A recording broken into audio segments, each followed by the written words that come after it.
Hello, night owls. Before we begin tonight's stories, I'd like to take a moment to connect with you. How was your day? What time is it where you are? Share in the comments and let me know where in the world you're joining us from. If you're captivated by the mysteries that linger between sleep and waking, consider subscribing to MysteryCon and tapping the bell icon so you never miss what comes next. Now, settle in and dim the lights. Let's begin. I've received thousands of anonymous tips over the years, but this one didn't read like a lead. It read like a warning. I was halfway through a lukewarm coffee in my apartment's tiny kitchen when the email came in. No subject, no sender. Just a short message. They're not building for today. Go beneath Denver, watch the murals, M. Normally I'd flag something like that and move on, maybe toss it into a folder labeled cranks. But there was a file attached, a photo. Blurry, time-stamped 2 days ago, it showed what looked like a dimly lit tunnel, concrete walls lined with black cables, a metal door halfway open. Scribbled on the door in faded red paint, U13, no entry, Tier 4 only. Denver. As in Denver International Airport. I pushed the cup aside and opened a clean notepad. I'd spent the last 11 years chasing stories others didn't want. Told, offshore prisons, illegal surveillance, corporate leaks buried by national security exemptions. This tip felt different. Not just because it was so vague, but because it came with just enough real-world friction to sink into my gut. DIA's always had a strange reputation. Odd art, rumors of secret bunkers, that damn blue horse sculpture people claim is cursed, but that's the stuff of internet listicles.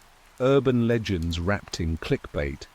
I'd never given it serious thought until now. I called the source number embedded in the message metadata. It rang once, then disconnected. Untraceable. I checked the IP, scrambled through a European VPN and bounced off a node in South Africa. So they knew what they were doing. The journalist in me wanted to ignore it. The realist in me couldn't. DIA was enormous, 53 square miles, more than twice the size of Manhattan. People joke there's more space underground than above. Maybe they weren't joking. I started digging. Public records showed unusual construction changes during its initial build, repeated delays, budget overages, contractors swapping out, mid-project. There were mentions of abandoned tunnels, rumors of subterranean train lines that never connected to the main system. I pulled up satellite imagery. Nothing definitive, but I noted several service entrances oddly spaced out from the rest of the infrastructure. Then I searched the name on the door. Tier 4. Not a phrase common to public facilities. In military parlance, that's usually code for non-standard access. Deep black ops. I leaned back in my chair. This could be nothing. Or it could be the story that breaks everything open. I reached for my phone and dialed my editor, Vanessa Ruiz. Jesus, Alex, it's Saturday. You're calling me for a reason. I think I have something. Denver International. I got a tip. It's vague. But there's a photo and a tunnel system. I want to look into it. Pause. Denver, she repeated. What, the airport? That thing's been a meme for a decade. You know the internet's already chewed that to death. Exactly. That's what makes it useful cover. Everyone laughs it off, so no one's paying attention. But I think there's more to it. The tipster's skilled, maybe ex-Intel. You sure this isn't another wild goose chase like the Uruguay files? This feels different. Vanessa sighed. All right, but I need something tangible by Friday or it doesn't go past your expenses. I'll get you something by Tuesday.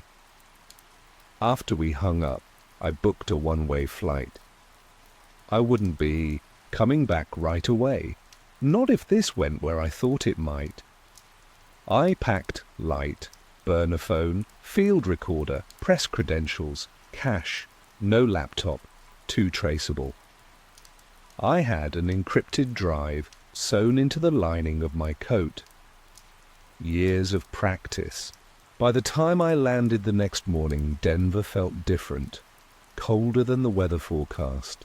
The airport's main terminal buzzed with the usual chaos, families corralling toddlers, business travelers in Bluetooth headsets, tired security agents scanning luggage with glazed eyes. I kept my head down and moved through the crowd. The first thing that caught my eye was the infamous statue, the 32-foot blue horse with glowing red eyes.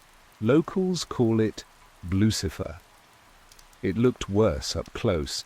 Its eyes didn't glow, they burned, like warning lights. Something about it felt wrong, not just the look, but its placement, like a sentinel. I took a photo, turned it into a location, tag for my notes, and walked into the terminal. The art struck me next. I'd seen pictures before, murals of soldiers in gas masks weeping children, cities burning, but standing in front of them was something else.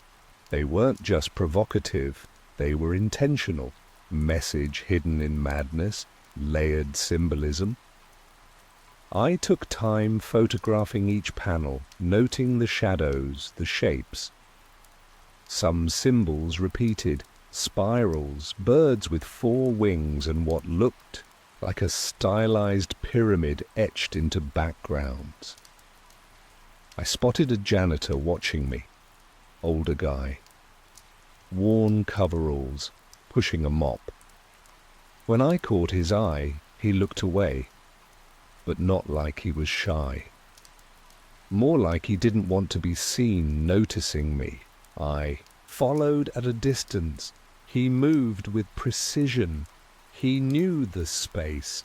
Near gate C34, he paused beside an unmarked maintenance door. No badge reader, just a keyhole and a subtle smudge on the floor, like it had been opened recently. He didn't open it. Just stood there a moment, then walked away. I stepped up to the door, trying to appear casual. It was colder here. The draft seeping through didn't match the climate-controlled terminal. There was something behind it. I glanced around. No security nearby. Cameras, but angled poorly. I pressed my ear to the metal. Nothing. But something in my gut shifted. Like a whisper you can't quite hear, but still feel brushing your thoughts. I walked away before I drew attention. Back in the terminal, I opened my notebook and wrote one line. It's real. I didn't know what I'd found, not yet. But I knew enough to feel it wasn't a story I could drop. I'd stepped into something deeper than just conspiracy, theories, and I wasn't sure I'd be allowed to walk back out. The next morning, I arrived at Denver International before sunrise, dressed in jeans, a hoodie, and a baseball cap pulled low. Just another traveler blending in. My press ID stayed buried in my backpack. I had no official reason to be here, and drawing attention would ruin everything. The terminal was quieter than usual, the lull before the business crowds flooded in. I moved casually, observing everything and everyone. The murals pulled at me again, and I stopped in front of one I hadn't studied the day before.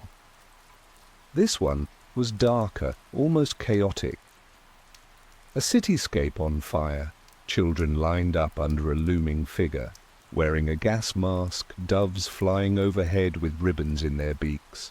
At first glance it looked like stylized chaos, but the more I stared, the more the layout felt intentional. The angles of the building ruins mirrored the airport's roofline. One child held a book with a triangular symbol, the same one I'd seen etched into the concrete near that unmarked door. It wasn't just disturbing art. It was a story. And someone wanted it to be seen by thousands without ever being truly noticed. I scanned the area again and noticed the janitor from yesterday across the concourse. Same coveralls, same worn sneakers. He was watching me, not overtly, just in the way people observe when they know too much. I followed as he pushed his cart down a hallway that led away from the main gates. He moved at a steady pace, neither fast nor slow, but with a purpose. At a service corridor marked Authorized Personnel Only, he paused, glanced over his shoulder, and gave the faintest nod before disappearing through a side door. I hesitated.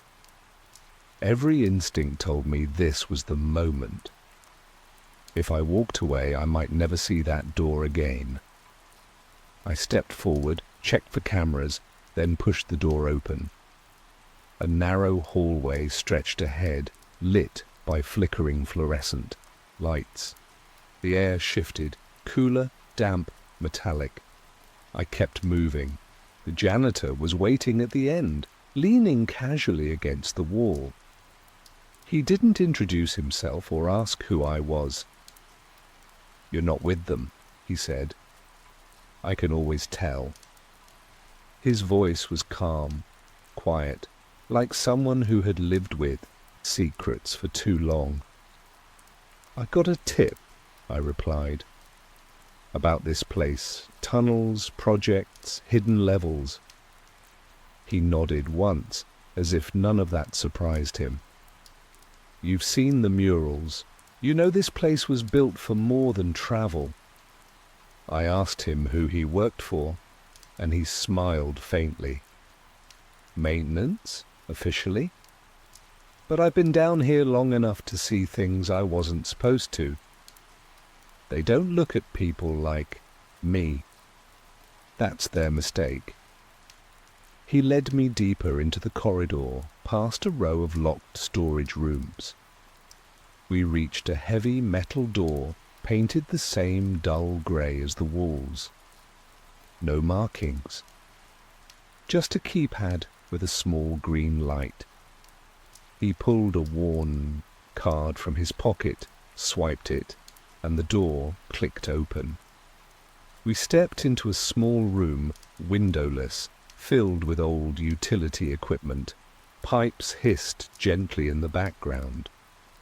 In the corner, hidden behind a metal shelf, was another door. This one was older, reinforced with steel and sealed with a rotary lock. "This goes to the sub-level," he said. "Most people don't even know it exists. They call it Tier 3. But there's another level beneath that, Tier 4. That's where it gets strange." I asked him what was down there. They say it's storage, emergency shelters, continuity of government stuff. But I've seen things wheeled in at night that don't belong in any storage room. Military pallets, sealed crates, cryo units, and sometimes people who don't come back. He paused, watching me. "You want to keep going?" I nodded. "Then we split here. They know me, but they don't know you. I'll create a distraction. You'll have about 5 minutes once you're past the next door. Don't stop. Don't speak to anyone. And if someone in a black suit tells you to leave, do it. Fast." He handed me a small key and motioned to a utility panel in the floor. "Under here. It connects to an access stairwell that leads to the older tunnels. You'll know when you're close. It smells like dust and oil. Everything changes down there." I crouched, opened the panel, and looked down. a metal ladder disappeared into darkness. I turned to ask his name, but he was already gone. I didn't waste time. I climbed down quickly, the hatch sealing shut above me. The air grew colder as I descended. The hum of the airport faded, replaced by the mechanical whisper of buried infrastructure, pipes expanding, wires humming, unseen machines cycling. After 60 feet, I reached a narrow corridor that sloped downward. The floor was concrete, damp, with markings along the walls, stenciled codes, directional arrows, warnings in faded black ink. I moved quickly but cautiously, checking corners, noting every camera and sensor. Most were old, possibly deactivated, some weren't. After 3 turns, I reached a door with the same symbol I'd seen in the murals, a triangle inside a circle. The handle was stiff, but the key worked. The door opened with a low groan, revealing a long hallway lined with sealed access rooms. The lights buzzed faintly overhead. One door was slightly ajar. I moved closer. Heart pounding. Inside was a small observation room. Monitors lined the far wall, their screens dark. On a desk sat a dusty file labeled simply Behavioral Integration Test Results, Q Division. I opened it quickly and scanned the contents. Page after page of test logs, biometric readings, surveillance footage summaries, subjects listed only by ID numbers, all notes tagged with a Denver facility code. One entry stood out. Subject non-0419, observed increased compliance following mural exposure. Recommend full sequence conditioning. Another noted behavioral drift, consistent with predictive modeling curves. I photographed everything. My hands shook. This wasn't just theory. They were testing psychological manipulation on the traveling public, behavioral shaping through art, architecture, and environmental cues. I packed the documents into my bag and prepared to leave, but a noise behind me froze my steps. Footsteps, slow, deliberate. I killed the light on my phone and backed into the shadows. A figure passed the doorway, tall, wearing a black suit, earpiece gleaming under the hallway light. He paused outside the room, scanned the space, then moved on. I waited until the sound of his steps faded before I slipped out and retraced my path. I didn't stop until I was back at the hatch. The janitor was gone. So was my sense of safety. Back in the terminal, the noise and light felt artificial, staged, like a set built to distract. I left through a side exit, got into a rental car I hadn't planned to use until tomorrow, and drove until I found a cheap motel on the outskirts of the city. I locked the door, backed up the photos, and started compiling notes. One thing was clear, the tip hadn't been a hoax. I'd seen enough already to know that something deeply wrong was buried under Denver International, and someone was working very hard to keep it that way. By the time I woke the next morning, sunlight was already bleeding through the blinds, but it brought no warmth. The motel room smelled faintly of bleach and old carpet, a place for transients and people trying not to be found. I had slept with the chair propped against the door, one eye half open, and the backup flash drive clutched in my hand. I reviewed the photos from the night before, images of tunnel schematics, test logs, and that room labeled Q Division. The symbols kept bothering me, especially the triangle inside the circle. I'd seen similar markings in older intelligence archives, esoteric stamps used by black programs to denote need-to-know clearance levels. Not military, not commercial. Something in between. I tried to find more online, but most information had been scrubbed.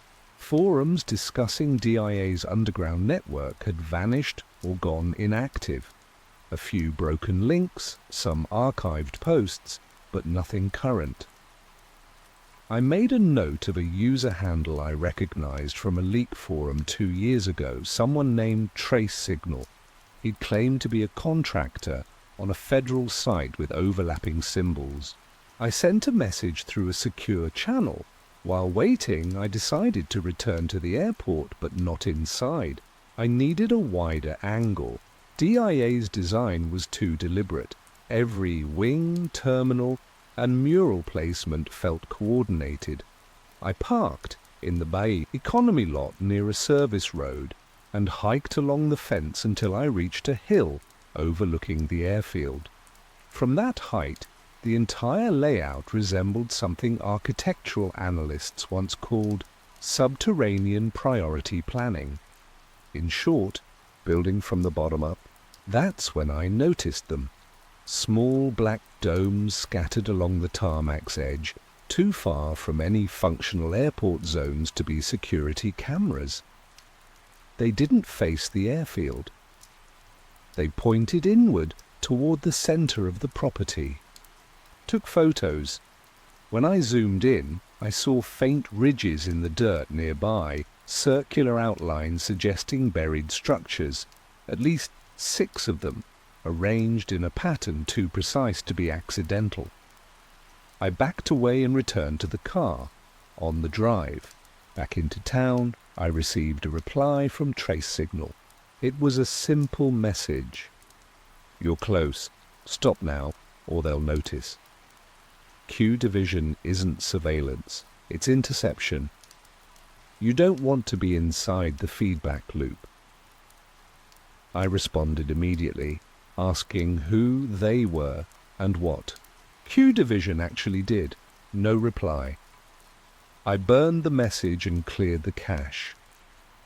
Then I pulled over, heart racing. Interception. That meant real-time manipulation, not just observation. They weren't watching for behavior, they were shaping it. That matched the mural note. Behavioral drift, consistent with predictive modeling curves. I was beginning to understand that DIA wasn't just a transit hub. It was an active field site, a testbed. Someone, or something, was collecting data, interpreting reactions, and applying inputs to guide public behavior. The terminal design, the sounds, the temperature shifts, even the murals, they weren't decorative. They were tools, controlled stimuli. I needed confirmation. I reached out to an old source, Marissa Doyle, a former systems engineer who had done classified contract work for federal aviation infrastructure. She owed me a favor. We met at a quiet diner off Route 40. She looked older than I remembered. Her hair streaked grey, shoulders tense. I showed her a few of the documents and asked if anything looked familiar. She froze at the page marked Q Division. "I never worked on it directly," she said, voice low. "But I saw memos cross my desk in '09. They weren't supposed to land there." Internal routing error. It referenced neuroplastic response modeling, behavioral sculpting. DIA was listed as a Tier 2 test environment. That's not normal. Tier 2 means they've already validated the models in simulations and controlled facilities. DIA was Phase 3 public deployment. I asked if she had kept anything. She shook her head. They erased my clearances after I left, scrubbed the logs, but the project was housed under a shell company, Avexia Systems. You might find traces through public procurement databases. Just don't use your real name. We parted without touching both of us checking our mirrors before leaving. Back at the motel, I accessed procurement records from a secure line using a false identity. It took hours, but I found a series of contracts issued to Avexia Systems between 2014 and 2018. The listed items were vague: environmental harmonics equipment, passenger behavior analytics, infrastructure resonance calibration. The final contract referred to adaptive biometric synchronization. It was labeled DIAB 147, no technical specs, no vendor contact, just an approval stamp from a Department of Homeland Security sub-office that didn't exist on their org chart. I copied everything. The deeper I looked, the more patterns emerged. The terminal's architecture created acoustic feedback loops.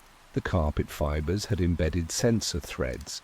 And then I noticed the time correlation. Each project launched within weeks of mural installations. The art wasn't warning about a future, it was broadcasting a timeline. I was still trying to process it all when the motel room phone rang. No one should have known I was there. I let it go to voicemail. A minute later, a voice message appeared. Distorted, clipped, synthetic. Your access is unsanctioned. You have activated Tier 4 awareness. This channel is being neutralized. I froze, then shut down every device in the room. I packed what I could and moved fast. Less than 10 minutes later, I was on the road again, headed west, out of Denver. I found another cheap room in Boulder and paid in cash. I didn't unpack. I didn't sleep. I sat with my back to the wall, laptop open, and backed up everything.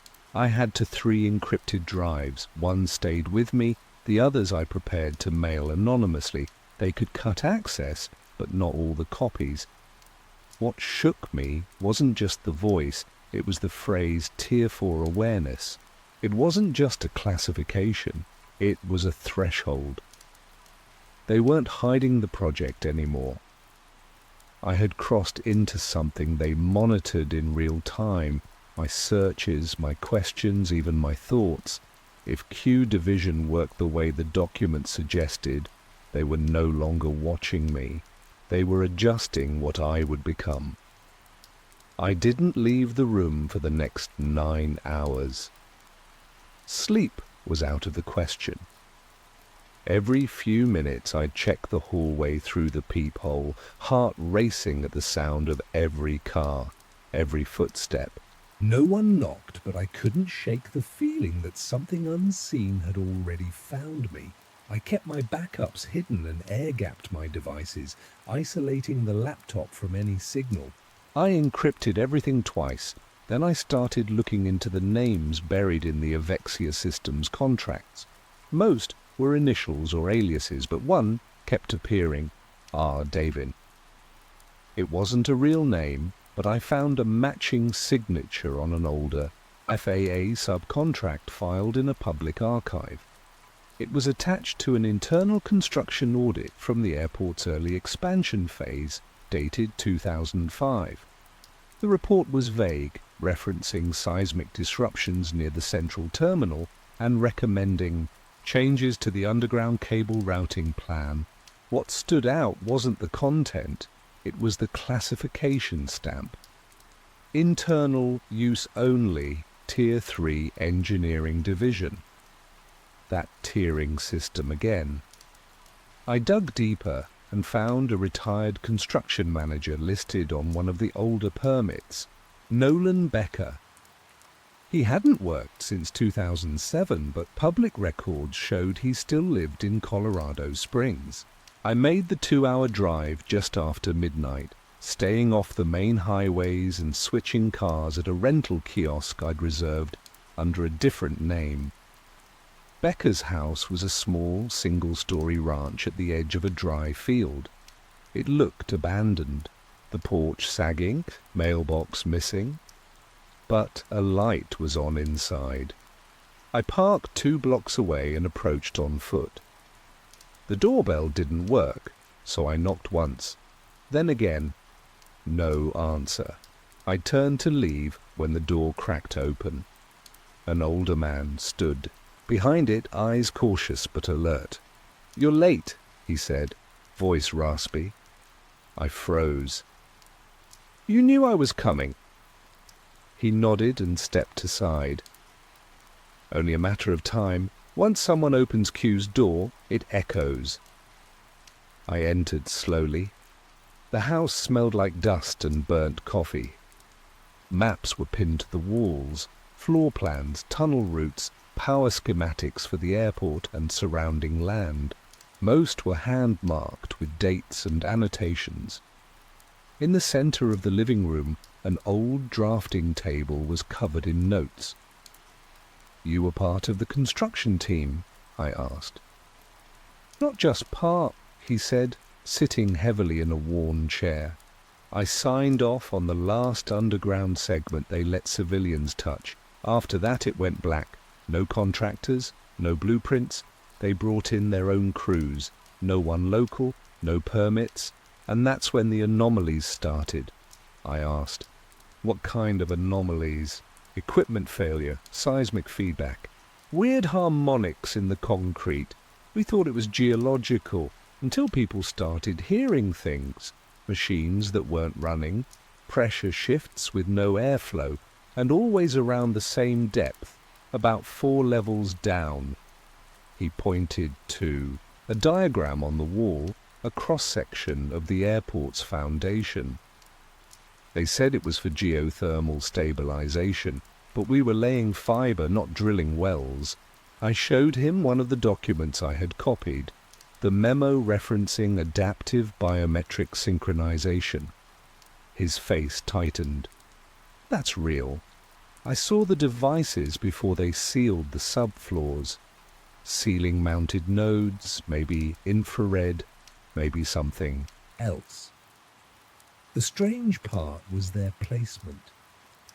Not in corridors or junctions, but near restrooms, lounges, food courts, places people linger. They weren't tracking movement, they were watching behavior. He took a sip from a glass of dark liquid and motioned to a folder on the table. "Take it. I've got copies. You won't find that online. It's a list of the final supply orders before they locked us out. Most of it sounds boring. Sensor, housings, acoustic paneling, non-standard concrete mixes, some of it, cryo-capable storage modules, neuroconductive shielding. Those weren't for an airport." I flipped through the pages. The dates lined up with the initial Avexia contracts. It wasn't speculation. This had been operational for over 15 years. I asked why he hadn't gone public. Who would listen? Every time someone gets close, they get buried under noise. You've seen it.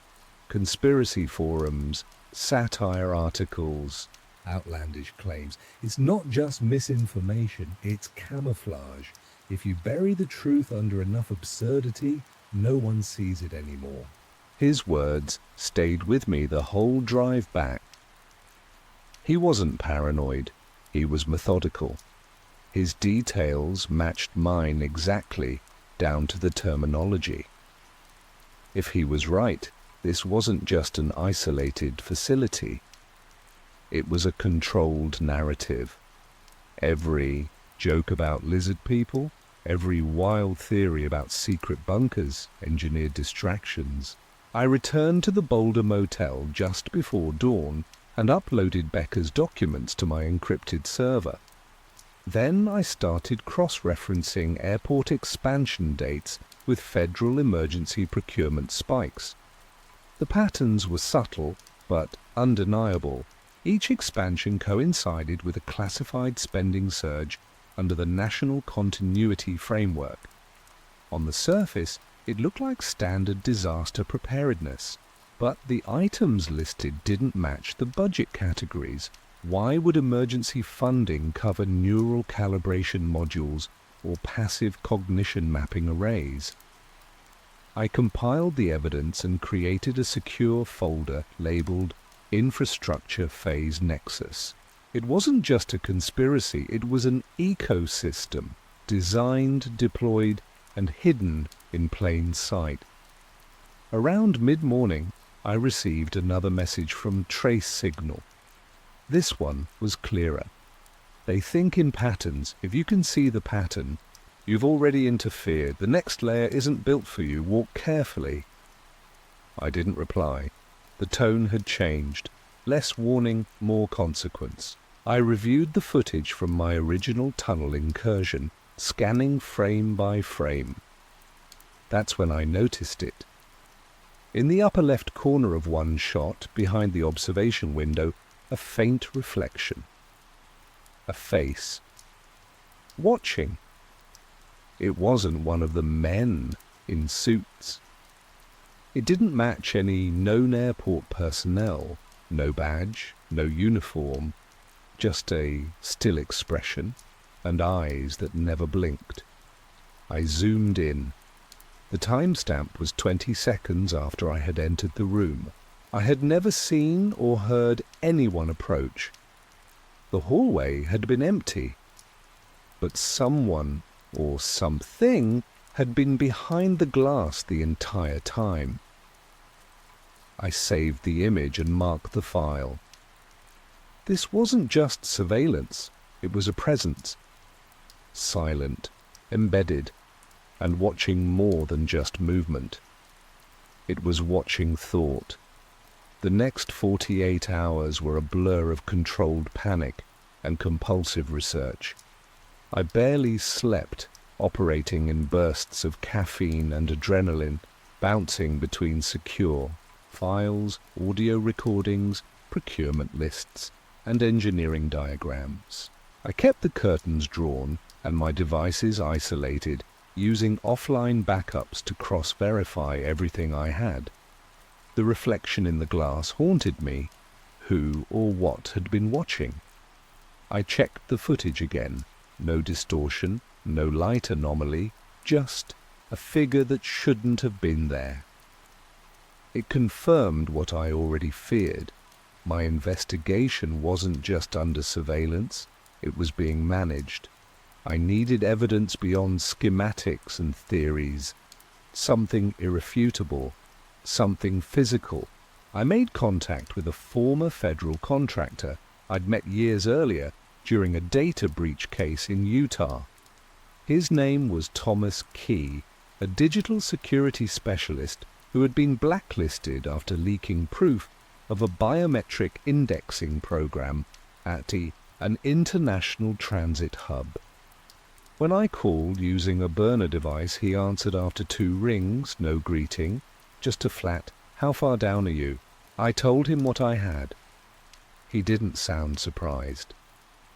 We met 6 hours later at a halfway house disguised as a closed repair shop outside Loveland.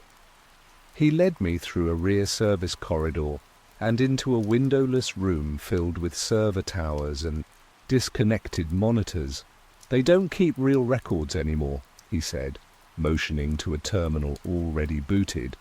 "They use rotational data mirroring. Every session rewrites the last, but sometimes fragments slip through, packet headers, transmission echoes. That's what I look for."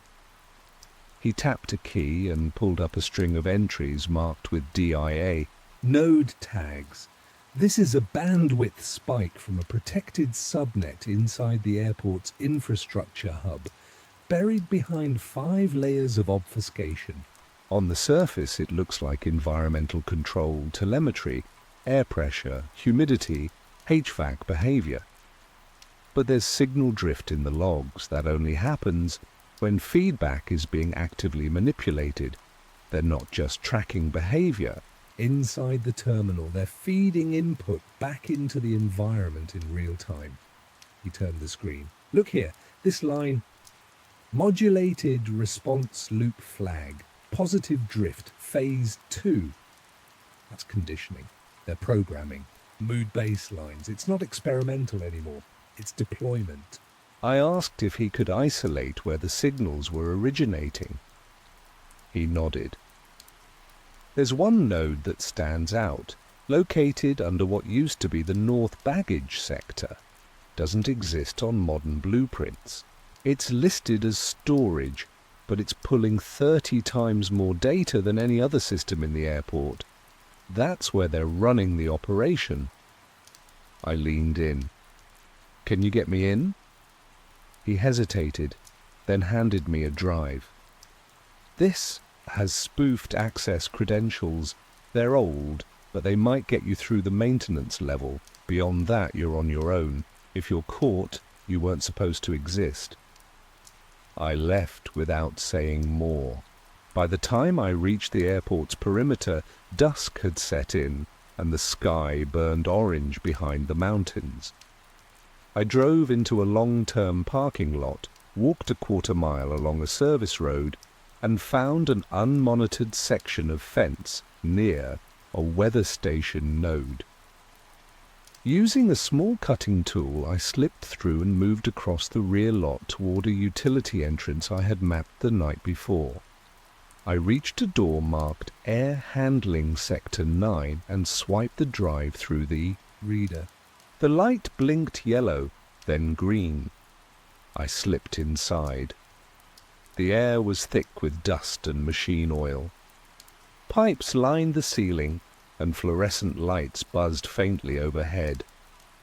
I moved fast, staying close to the walls, passing maintenance rooms and inactive freight lifts until I found a stairwell marked B2 subfloor access. I descended quickly. On the lower level, the lights were dimmer, older, no signs, no maps, just numbers etched into the walls at intervals. I followed the path toward the node Thomas had traced, Sector N112. The corridor turned sharply, ending in a reinforced door. No handle, just a square sensor panel and a small screen displaying static. I waited.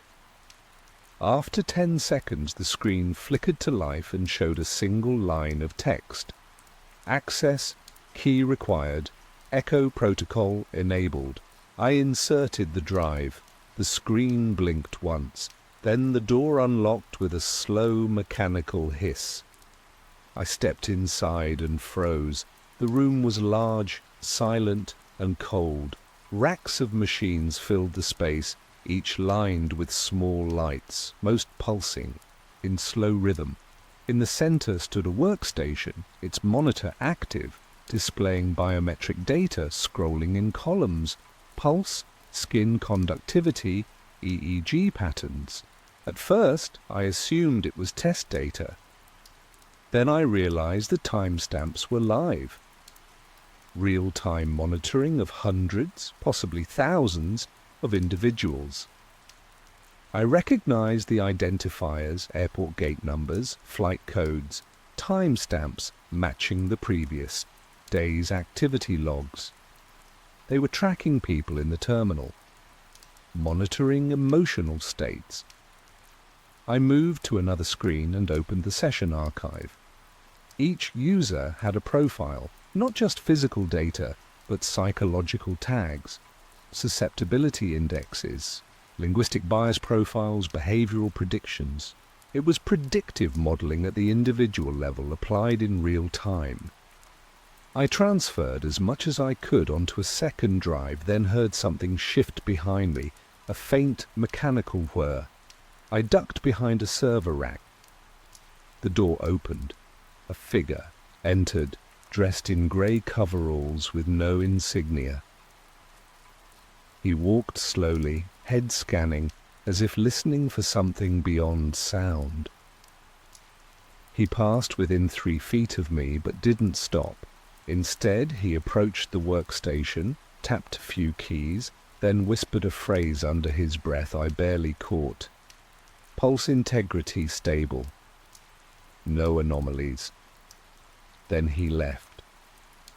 The door sealed behind him with a hiss. I waited 5 minutes before moving. I erased traces of my access, pulled the drive, and slipped out the same way I came. I didn't breathe freely until I reached the car. Back in the motel, I reviewed what I had taken. It was definitive, live, neural tracking of civilians without consent, integrated with AI-guided mood modulation.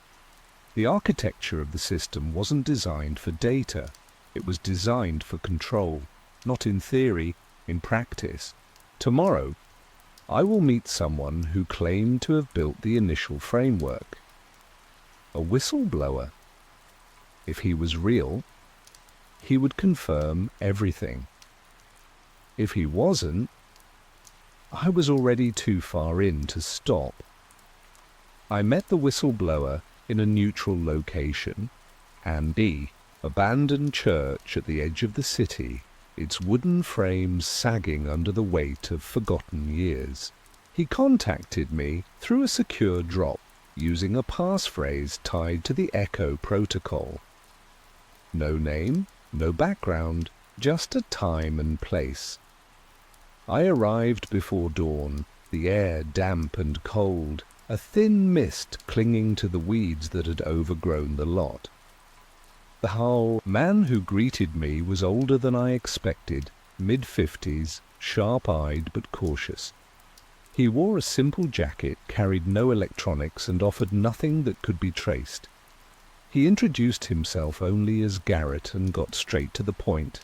"You've seen the tracking system," he said. "What you don't know is how it started, or why the art was part of the architecture from the beginning." That got my attention. I had suspected the murals were more than symbolic, but this was confirmation. "I worked for a firm contracted under Avexia's cover," he continued. "We weren't told what we were building at first. We thought we were embedding visual recognition sensors, micro-optics, crowd analytics, posture mapping, but the specs were too specific. We had to calibrate for emotional variance, anger, joy, confusion, fear. That's not commercial analytics. That's psychological programming," I asked when he realized what the real objective was. Not until after the second installation cycle. The day after we installed the panels outside Terminal C, an internal team reviewed the footage, not of passengers, but of their reactions. They were tracking where people looked, how long they stared, what facial muscles twitched. We weren't testing hardware, we were testing compliance. I showed him a copy of the file I'd stolen, behavioral drift logs and feedback loop data. He nodded grimly. "That's from Phase 2. Phase 3 was full integration. The murals were embedded with near-field light wave emitters, non-visible, spectrums that triggered micro-responses. Not mind control, not exactly. More like mood shaping. Think of it as psychological steering through art." I asked who approved this, who was directing the operation. He hesitated. "There's no single name. It was a coalition, government intelligence, private defense contractors, academic labs, each compartmentalized. They called it layered cognition. The idea was simple. If you can adjust mood across a crowd, you can adjust behavior. And if you can adjust behavior without anyone realizing it, you don't need force. You need suggestion." I leaned in. "And the murals?" "They're storyboards," he said. "Messages disguised as art. Some depict disaster, some harmony. They're not predictions, they're conditioning. Each mural was approved only after behavioral models confirmed they triggered the desired drift in the test population. One of them increased general compliance scores by 18% in less than 2 weeks. Another reduced agitation in the security line by 30.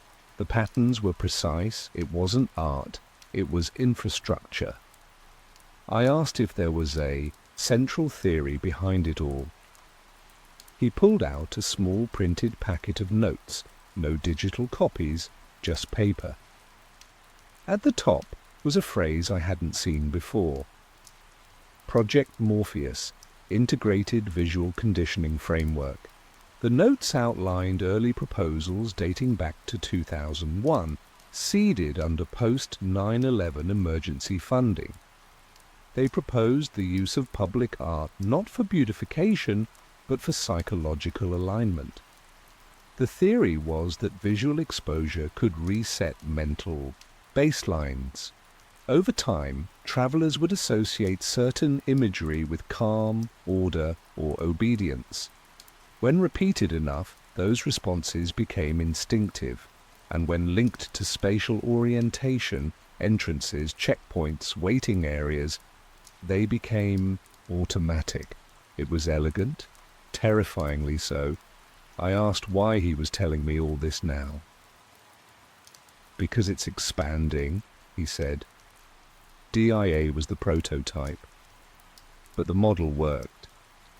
It's being implemented in other facilities, transit centers, courthouses, even schools. The visual framework is being normalized. People think they're just looking at murals when they're actually being tuned. I asked what proof he had that it was still active. He handed me a folded printout, an internal memo referencing a visual deployment audit scheduled for next month. The location was Denver.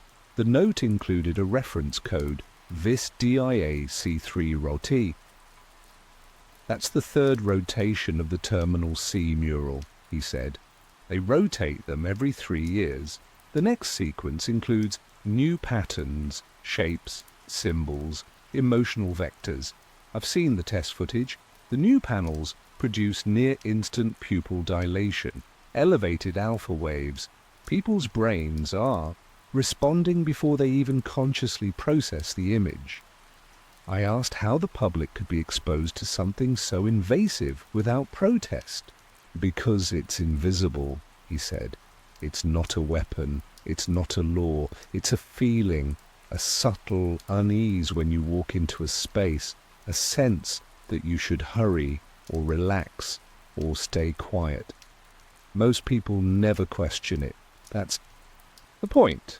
You don't resist what you never notice. I left with the documents and returned to Boulder before midday. I spent the next several hours reviewing the notes, scanning them, encrypting everything into redundant storage. I matched the mural rotation code against Public Art Commission records and confirmed the timeline. A new set of murals was scheduled to be installed in 3 weeks, funded through a private grant called the Atlas Initiative. The listed sponsor was a shell group connected to a private equity firm that had also backed Avexia. Everything was tied together. The art, the architecture, the feedback loops, they weren't separate pieces. They were components of a single system. I reviewed my photos of the murals with fresh eyes. Every shape, every symbol, every burst of color. It was all deliberate. The dove wasn't peace. The flames weren't destruction.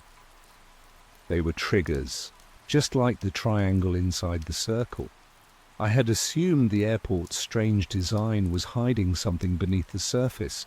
But it wasn't just the tunnels or the facilities. The structure itself was the weapon. I began preparing my report for publication, knowing it had to be done carefully. Too much detail too fast, and no one would believe it. Too little, and it would vanish into the noise. I had one more contact to reach before I went public, an ex-curator from the airport's public arts program. She had resigned 2 years ago, citing creative differences. But now I suspected she had seen what Garrett had seen and walked away. If she confirmed what I now believed, the evidence wouldn't just be technical, it would be human. And that might be the only thing people would listen to. I found her, living outside of Glenwood Springs, renting a small cabin near the edge of a private lake, far from the noise of any airport or city. Her name was Elise Grant, former public arts director for Denver International. listed on over a dozen mural installation permits between 2008 and 2020.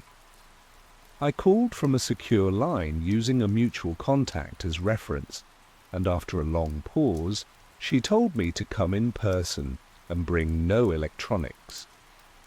I left everything in a rented storage locker, kept only a notepad and a pen, and drove 4 hours without stopping. Elise met me at the door. She looked wary but not surprised. Her grey sweater was oversized, her hair tied back in a loose knot, and her eyes were sharp, even tired. She didn't shake my hand. She just motioned for me to sit at a table near a window overlooking the lake. There was no small talk. "You're looking into the installations?" she said. I nodded and told her I'd spoken to someone who worked under Avexia. She didn't flinch. They called it the Atlas Initiative. I called it something else. Compliance through colour.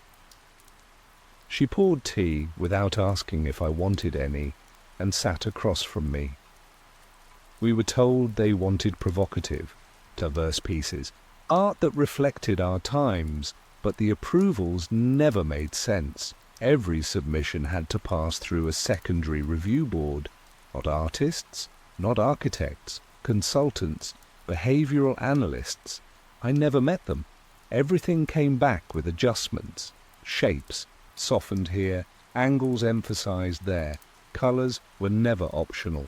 Certain hues were mandated by the board, and they always aligned with very specific psychological indices.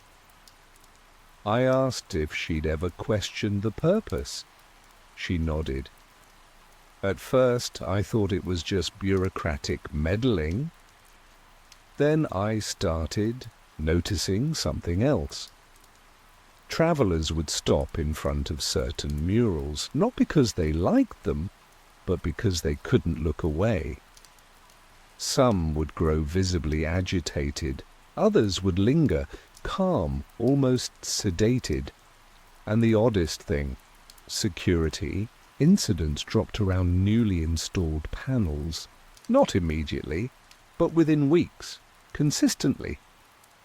I asked what finally made her resign. Elise stood, pulled a folder from a drawer, and set it in front of me. Inside were photographs, original drafts of murals compared with the final installed versions. The differences were subtle but precise. "This one," she said, pointing to a panel from Terminal B, "was originally a depiction of post-war rebuilding. Families, cranes, light. But the final version? The faces were blanked. The background was altered. Behind the figures, faint structures resembling bunkers. Almost no one noticed. But when you study the mural long enough, your eyes drift toward the corners. And in the corners, embedded in the brushwork, were repeating patterns, triangles inside, circles, broken hourglasses, recursion loops, symbols no public artist submitted. I turned the pages slowly. Each image revealed a new layer, subconscious geometry, repetition hidden beneath color fields, shadows shaped like runes. After a while, she continued, I started seeing them in my sleep. Even the colors felt unnatural. I'd walk through the terminals and forget where I was going. So would other staff. One day, I found myself standing in front of a mural for 20 minutes, unable to remember why I was there. That's when I requested to step down. They accepted without question, didn't even ask for my keys. I asked who they were. She shrugged. I never saw names, but the funding always came from above, higher than city or state.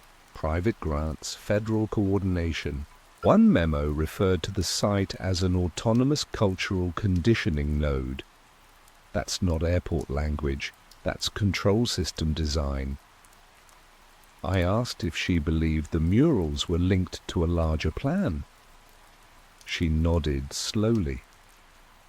It's not just about mood or behavior. It's about readiness. The art is part of a layered system. Environmental control, biometric feedback, AI modulation, and visual priming. Each piece is timed. Each rotation aligns with broader events, news cycles, policy shifts, even economic indicators. They're creating a behavioral climate, one mural at a time. She hesitated, then added, and Denver is only one node. There are others, smaller, quieter. The architecture changes, but the signature is always the same. The symbols, the angles, the proportions. Once you see it, you can't unsee it. I asked if she had proof. She shook her head. Only these images and my memory. Everything else was scrubbed after I left. Even my name was removed from some records. But they missed a few things: procurement codes, serial tags embedded in the mural canvases. If you get close enough, you'll see them. They're not artist signatures, they're tracking identifiers. I took photos of her documents with a disposable camera I'd brought just in case. Before I left, I asked her what she thought the endgame was. Elise stared out the window for a long time before answering. They're not trying to control everyone. Just enough. Enough to guide the rest. Like current through water, you don't need to move the ocean, just shape the river. I drove back in silence, her words echoing louder than the tires on the road. I now had confirmation from 3 independent sources: a contractor, a systems specialist, and a curator, all telling the same story from different angles. DIA wasn't an airport with strange murals. It was a functional test site for integrated compliance systems. The symbols weren't decoration. The art wasn't expression. Every element had a purpose, and it all served one objective: behavioral alignment at scale. What I didn't know yet was why. And who had authorized something so vast, so quiet, and so meticulously hidden in plain sight? The threats didn't start immediately. At first, they came as shadows at the edges of places I knew well. Cars I didn't recognize parked across the street for too long, figures standing just outside camera range, phone calls that hung up after a single ring. Then came the emails, untraceable and cold. The first read, "You're approaching classified boundaries. Cease contact with prior subjects." The second was simpler. "We see what you see." I scrubbed my inbox, changed my phone, shifted. Locations every 2 nights, but the feeling didn't lift. Surveillance wasn't theoretical anymore. I was being watched, monitored, not just for what I published, but for what I discovered and who I spoke to. I reached out to Vanessa, my editor, using a secure drop. I didn't tell her everything, only that I had collected material regarding covert psychological programs operating under a known transportation hub. She didn't ask for details. She just said, "I don't send it yet, vet it twice, you know how this works." I did. One mistake, one unverified leak, and the whole thing would vanish under a flood of discrediting noise. I made a list of all my sources: Garrett, Elise, Thomas Key, Nolan Becker, and made sure their names were encrypted, isolated, and stored in multiple physical backups. Then I noticed the pattern. One by one, the people I had spoken to started going silent. Thomas Key's burner line rang with a message from the carrier that the number was no longer in service. Garrett's meeting location was suddenly boarded up. No trace, no forwarding address. Elise's lake cabin was still there, but when I drove by a few days later, a white utility van was parked outside, and all the lights were off, even though her car was in the drive. I didn't knock. I didn't get out. I kept driving. Someone was moving behind the scenes, cleaning up the pieces before I could fit them all together. I checked public records. Elise's name had been removed from the State Arts Council registry. Garrett's employee ID number was listed as inactive with no termination date. Even the files I'd copied from the subfloor terminal had strange digital artifacts, sections that suddenly went blank, timestamps that no longer matched the moment I had accessed them. The manipulation was subtle but clear. Someone was not just watching, but actively rewriting the trail behind me. I started experiencing glitches during my searches, redirects, frozen screens, even bursts of white noise through my earbuds. I kept everything offline when possible, but I knew that wouldn't stop the reach of the system I was now probing. DIA wasn't just a site for experiments, it was an ongoing project, monitored, updated, and defended in real time. And I had become a variable they could not predict. That made me dangerous or disposable. I noticed a black SUV behind me while leaving a gas station outside Golden. It didn't follow too close, but it mirrored every turn I made for 5 miles, then vanished near a canyon overlook. That night, I received a physical letter in my motel mailbox. No stamp, no return address. Inside was a photo of me walking into Elise's cabin, time-stamped 24 hours before I arrived. It was a message. They were ahead of me. I called Vanessa again and told her I needed a secure place to store the entire archive. She agreed to help, but only under one condition. I go dark for 72 hours after the transfer. No calls, no posts, no new contacts. If they're burning... Your sources, she said. You're next. Buy time. Build a wall. I didn't argue. I sent her 2 of the encrypted drives via courier and kept one on me. Then I wiped the laptop, ditched the car, and checked into a private cabin under a false name near the Wyoming border. No phone, no internet, just notes and paper copies. There, surrounded by silence and pine, I began writing the full timeline. From the initial tip to the underground access, from the mural conditioning to the biometric feedback system, from the art consultant's warnings to the behavioral compliance theory behind the visual stimuli. I included diagrams, witness statements, and redacted photos. My goal wasn't just to expose what was happening at DIA, it was to document how a system like this could be built, normalized, and expanded without the public ever suspecting it. The danger wasn't just in the secrecy, it was in the design. A model like this could scale. It could be deployed anywhere, a train station, a corporate campus, a university. All it needed was a cooperative architecture, compliant funding, and a target population that didn't ask the wrong questions. I was nearly finished when I noticed the hum. It started low, almost beneath perception, a mechanical tone that hovered in the air like tinnitus. Then came the lights, distant flashes.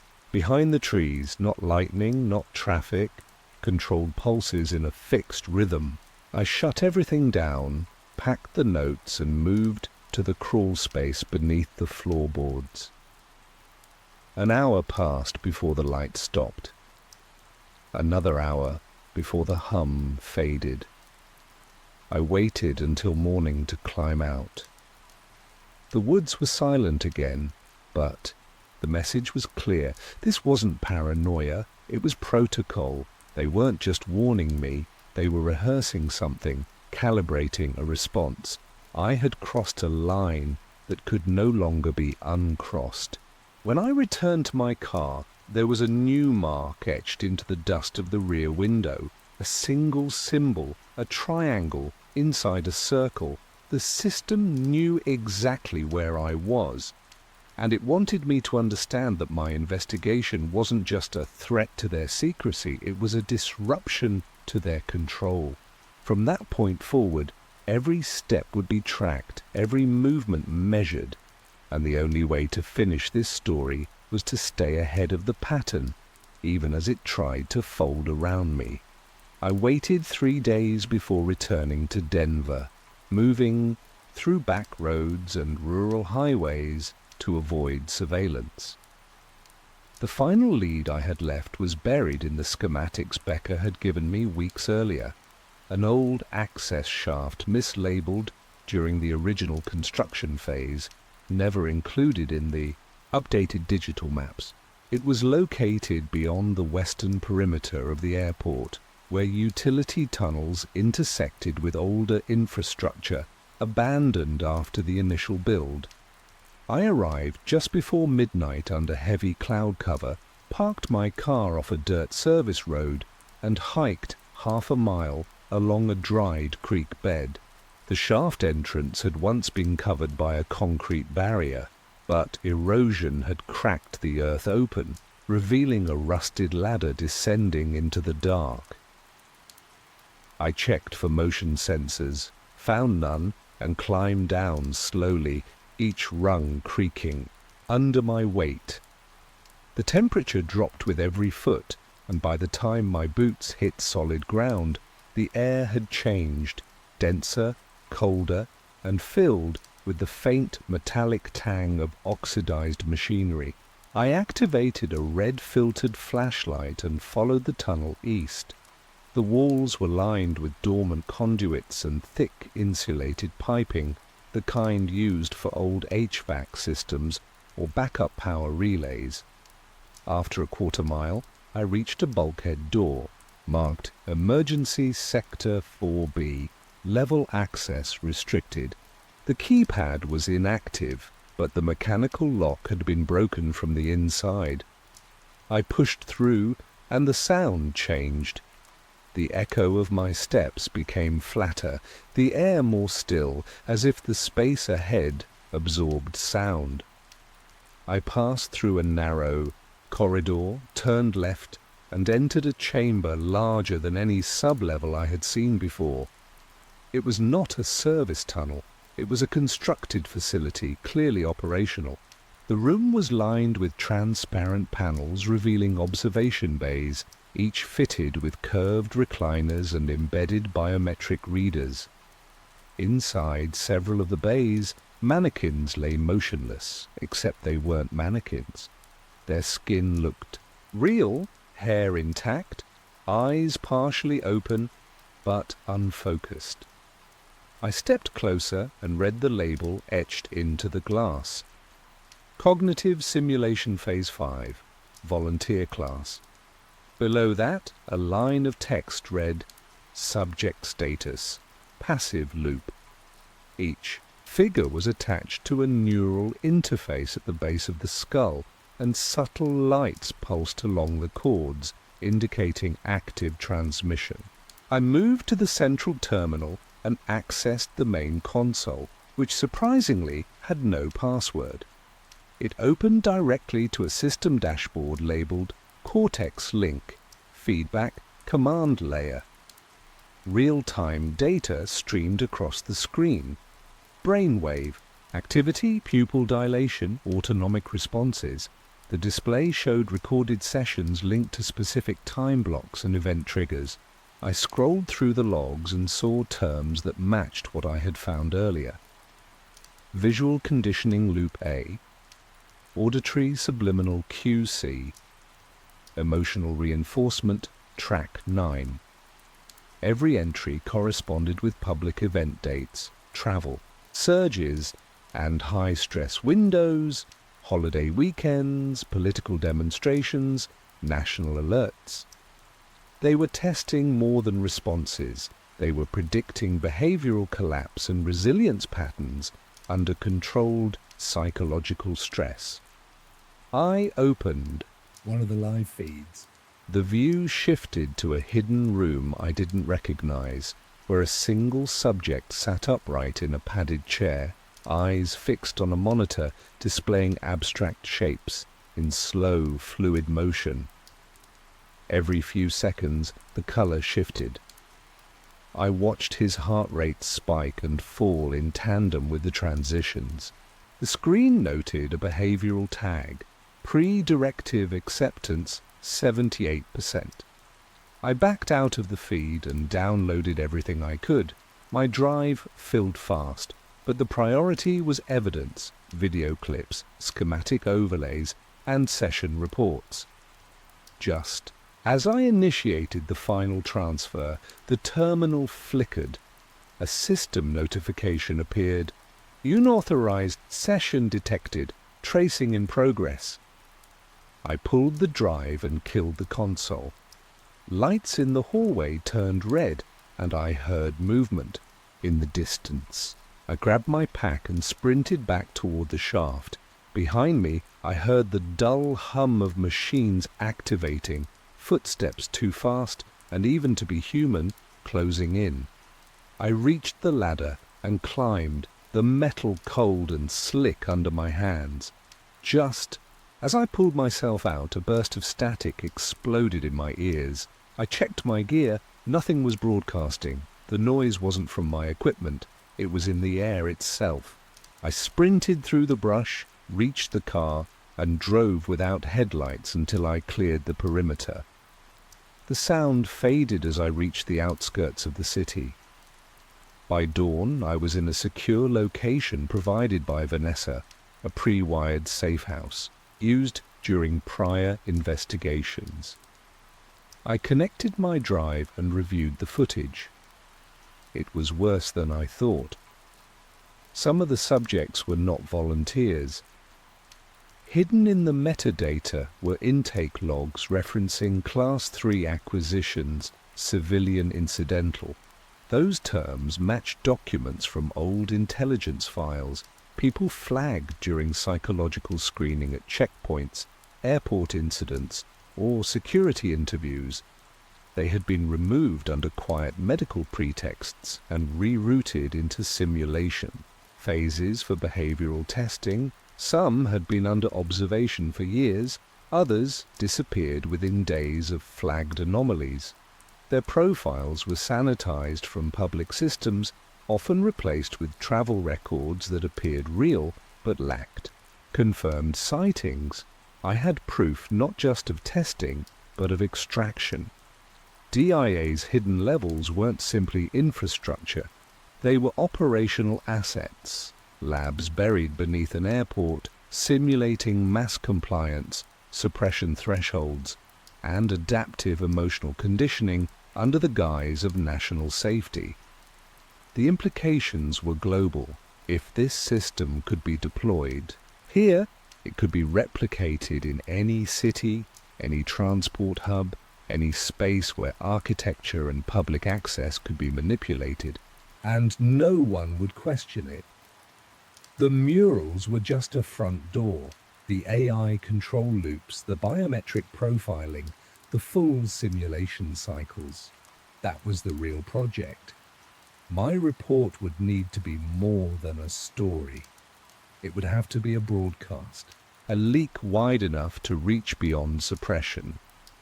I had one final contact left, a retired systems architect named Vieira Cho, listed as a subcontractor on early predictive analytics tools for behavioral modeling at transport installations. She had vanished from public view after 2015, her last trace a symposium lecture titled Cognitive Shaping Through Nonlinear Environmental Inputs. If I could find her, she might be the missing link, the one who knew how the system was designed, from the ground up, if she was still alive. Tracking down Vieira Cho took longer than I expected. Her name had been scrubbed from public contractor directories, her published work removed from digital libraries, and even her citations on other research papers were listed under retracted authorship. But her disappearance had left a faint trail. Conference, attendance logs, one-off citations in obscure symposium bulletins, and a single mention in a classified Department of Energy memo regarding adaptive feedback algorithms. Using that, I traced a grant issued in 2013 to a startup in Nevada called Praxis Biologic Systems. The grant terminated early, but a former lab assistant listed on the paperwork had since moved to a small town near Carson City. I drove straight through the night, keeping to state roads, avoiding highways and surveillance points. When I arrived, the address led to a modest house tucked into a pine-covered hillside. I knocked twice and waited. No answer. Then I heard the sound of a latch releasing from behind the door. A woman stood there, cautious but composed. She didn't speak. I identified myself only by profession and said, "I'm here about Denver." That was enough. She stepped aside.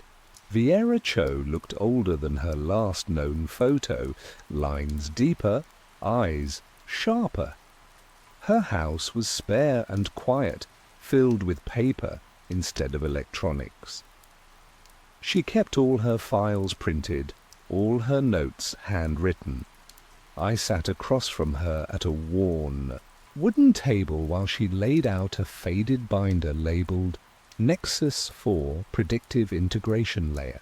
She flipped it open, revealing architectural diagrams, neural response overlays, and a page of equations I couldn't decipher. She spoke without introduction. It wasn't designed as a weapon, at least not at first. The AI framework was supposed to predict public responses to high-stress environments, evacuation modeling, panic suppression. We wanted to help manage chaos without force, but the data was too good. It didn't just react, it learned how to shape responses before they happened. That's when they shifted the funding. That's when I walked away. I asked her who had shifted the funding. It wasn't one entity, she said. It was convergence, intelligence contractors, emergency management liaisons, think tanks. They saw potential for something bigger. Something that could operate in real time, in civilian spaces, without oversight. The murals were only one component. The system was modular. Visual triggers, ambient sound feedback, temperature controls, even subtle scent cues. We built it to respond, but they adapted it to precondition. It didn't take long before the AI started proposing environmental changes based on emotion mapping. I showed her the footage I had recovered from the sub-level, the recliners, the live monitoring, the volunteers marked as passive loop subjects. She didn't even blink. That's phase 5, closed loop conditioning, not just observation or nudging, full cycle modulation. Emotional stimuli paired with reinforcement markers. It rewires response centers over time. Repetition builds predictability. Predictability builds control. I asked if the system could be weaponized. She hesitated, then nodded. Not in the way you're thinking. It won't make people violent or mindless. It makes them compliant, accepting. It numbs the instinct to question. Imagine it applied at scale. Airports, campuses, medical centers, any place where people already expect to follow orders.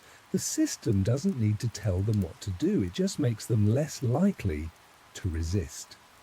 I pressed further. And Denver? Why there? She took a breath. It was the perfect testbed, massive traffic, isolated design, public fascination that could be written off as conspiracy. The strange architecture, the symbols, the rumors, it all worked in their favor. Anyone who asked questions could be dismissed as paranoid. Meanwhile, the system ran its cycles, refined its models, and learned how to map psychological responses to environmental structure. I showed her a symbol I had seen repeatedly, the triangle inside the circle. She looked down at it, then back at me. That's the recursive loop. It means you've entered a designed state. Your decisions are being influenced without your awareness. The symbol isn't for the public, it's for operators, a reminder that you're inside the pattern. I told her about the symbol left on my car window. She didn't react. Then they've flagged you. You've entered their causality model. That means you're a variable now, and they're predicting how to neutralize your disruption. I asked if the system could be dismantled. She shook her head. Not easily. It's decentralized. Each node is semi-autonomous. Kill one and others adapt.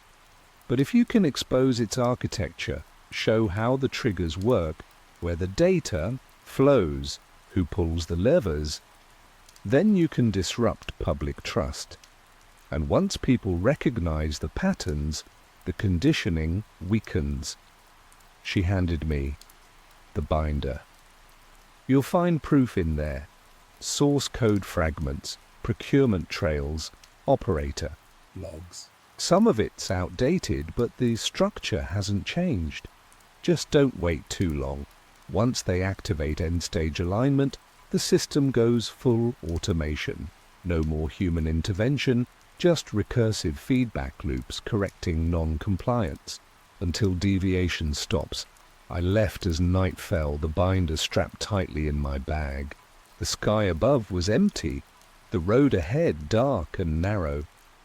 As I drove, I realized the danger had shifted. It was no longer about being watched. It was about being anticipated. Every move I made was now part of a model.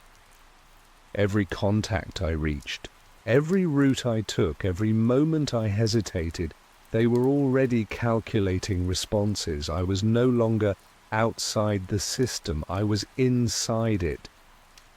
The recursive loop had begun. And if I didn't move fast, I wouldn't just lose the story, I would lose the ability to choose how it ended. By the time I reached the outskirts of Denver again, I knew there would be no more second chances.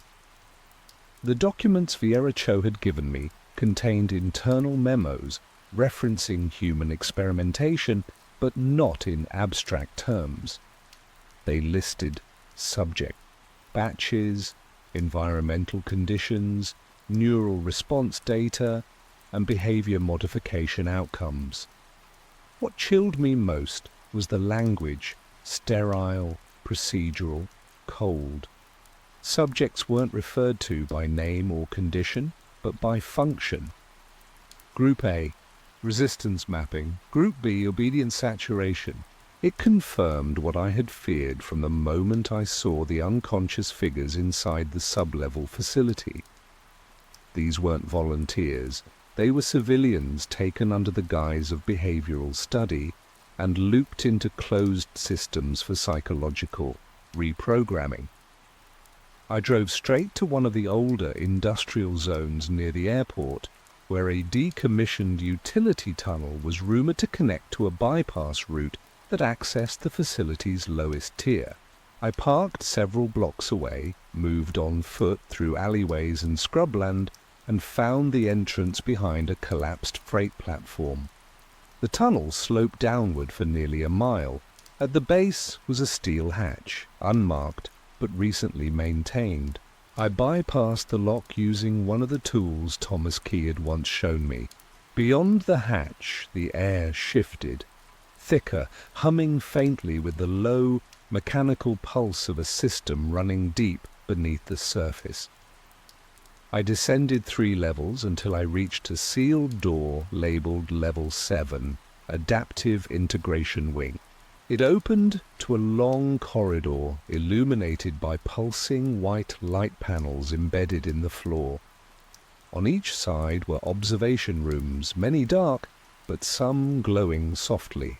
Inside I saw figures seated in reclined chairs, motionless but alive, their faces calm and empty.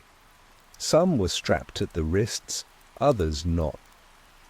Thin cords trailed from behind their necks into black control boxes that pulsed in sync with a silent rhythm.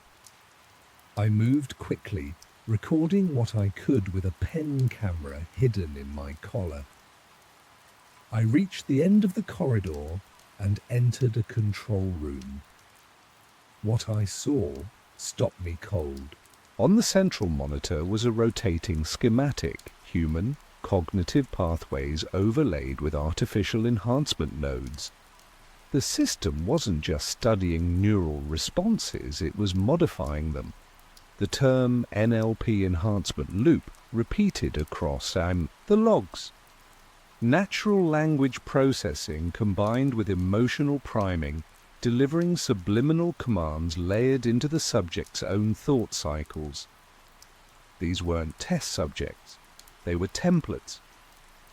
I found a document on the terminal labeled Initiation Profiles, Civilian Test Grid.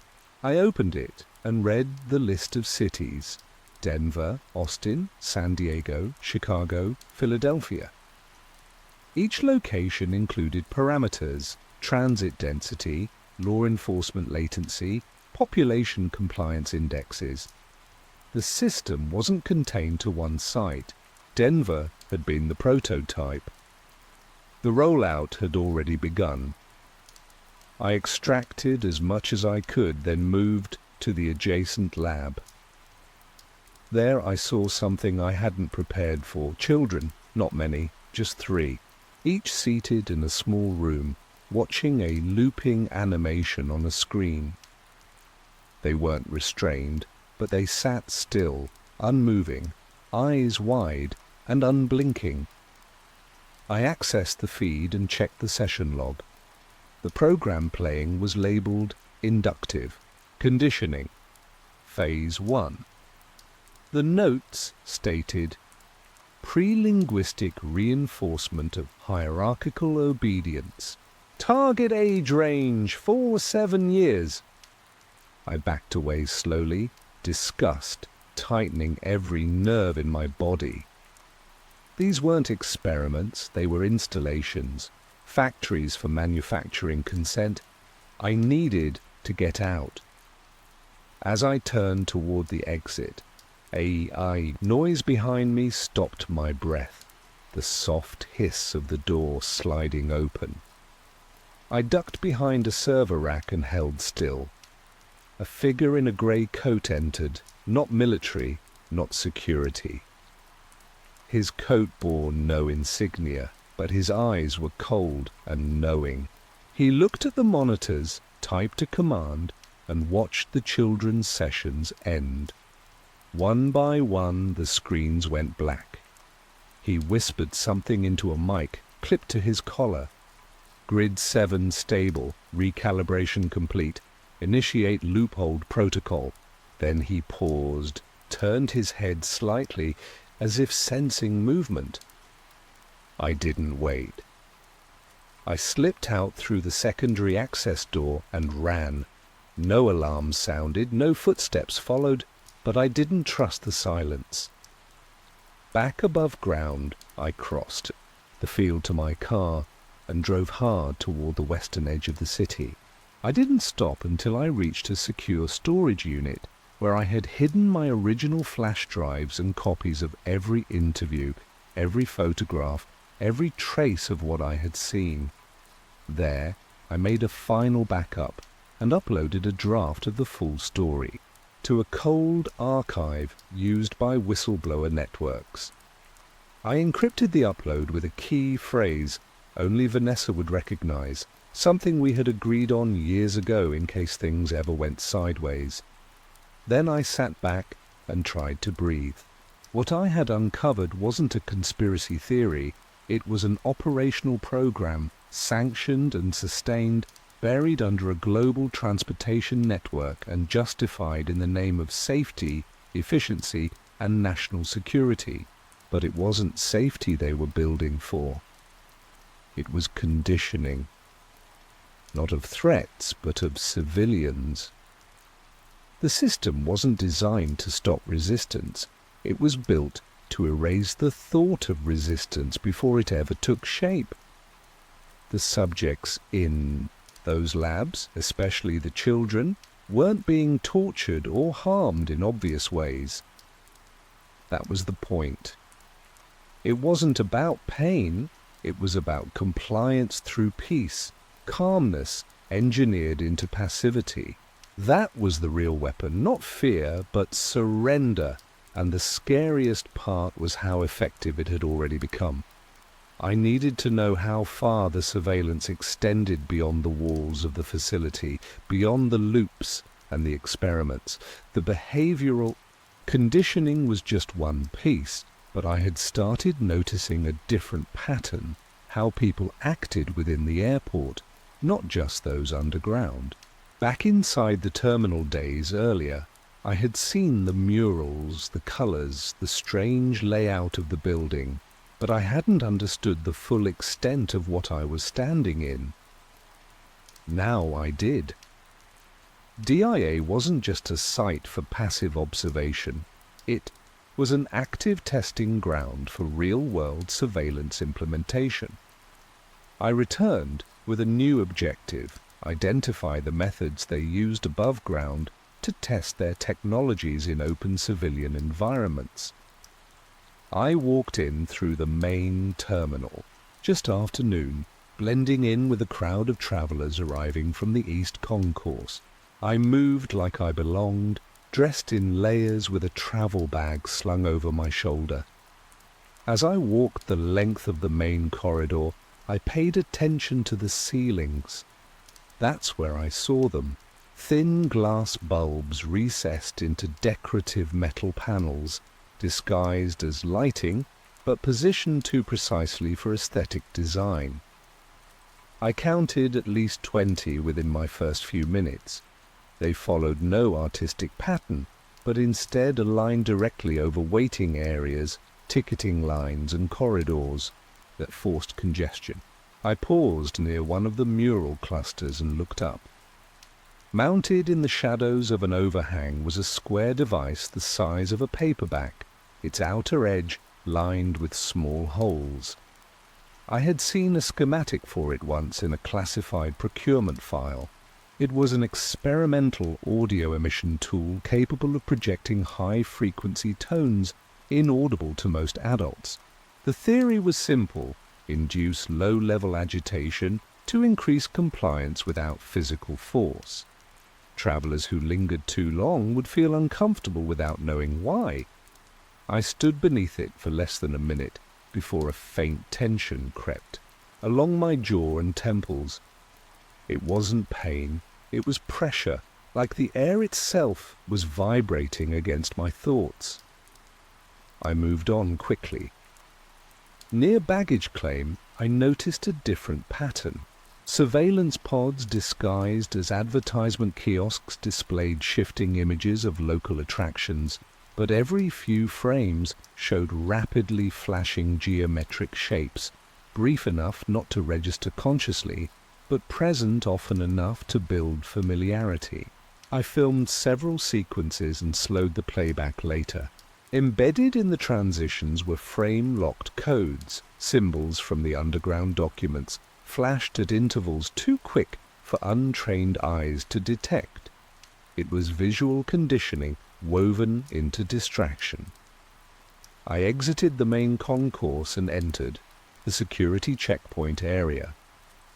I had no intention of passing through TSA, but I wanted to confirm a final suspicion.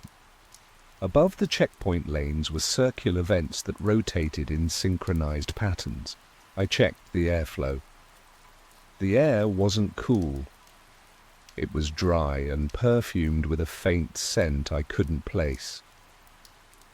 I followed the scent trail to a smaller hallway used for staff access. The corridor was empty, but the aroma grew stronger near the walls. That's when I saw the discrete intake sensors embedded into the baseboards, positioned to monitor breath rate, scent absorption, and movement speed.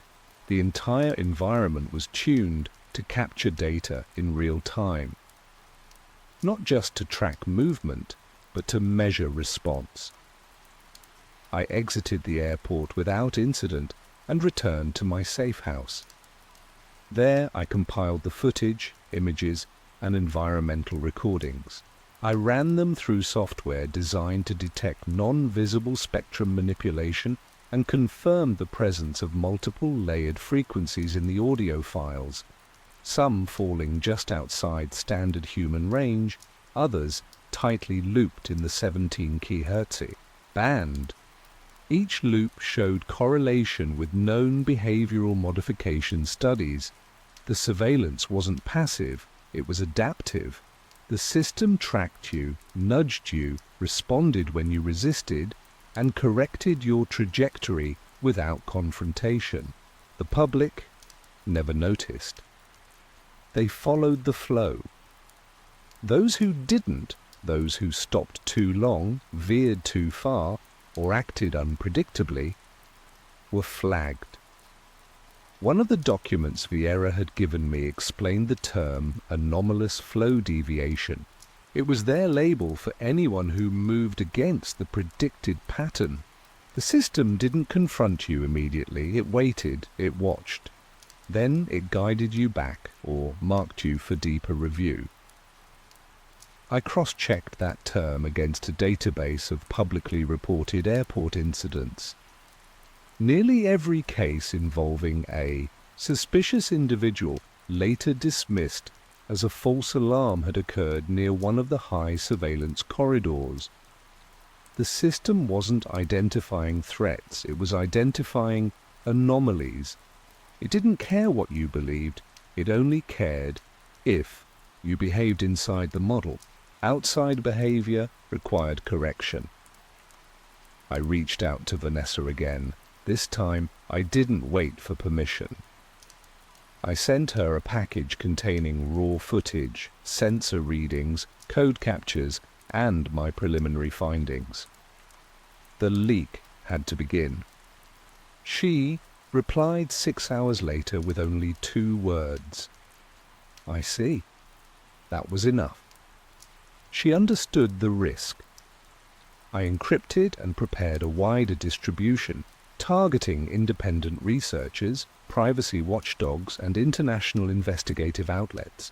Before I sent it, I backed up everything one final time and stashed the drive in a dead drop location registered to a fake name. Then I sent the files.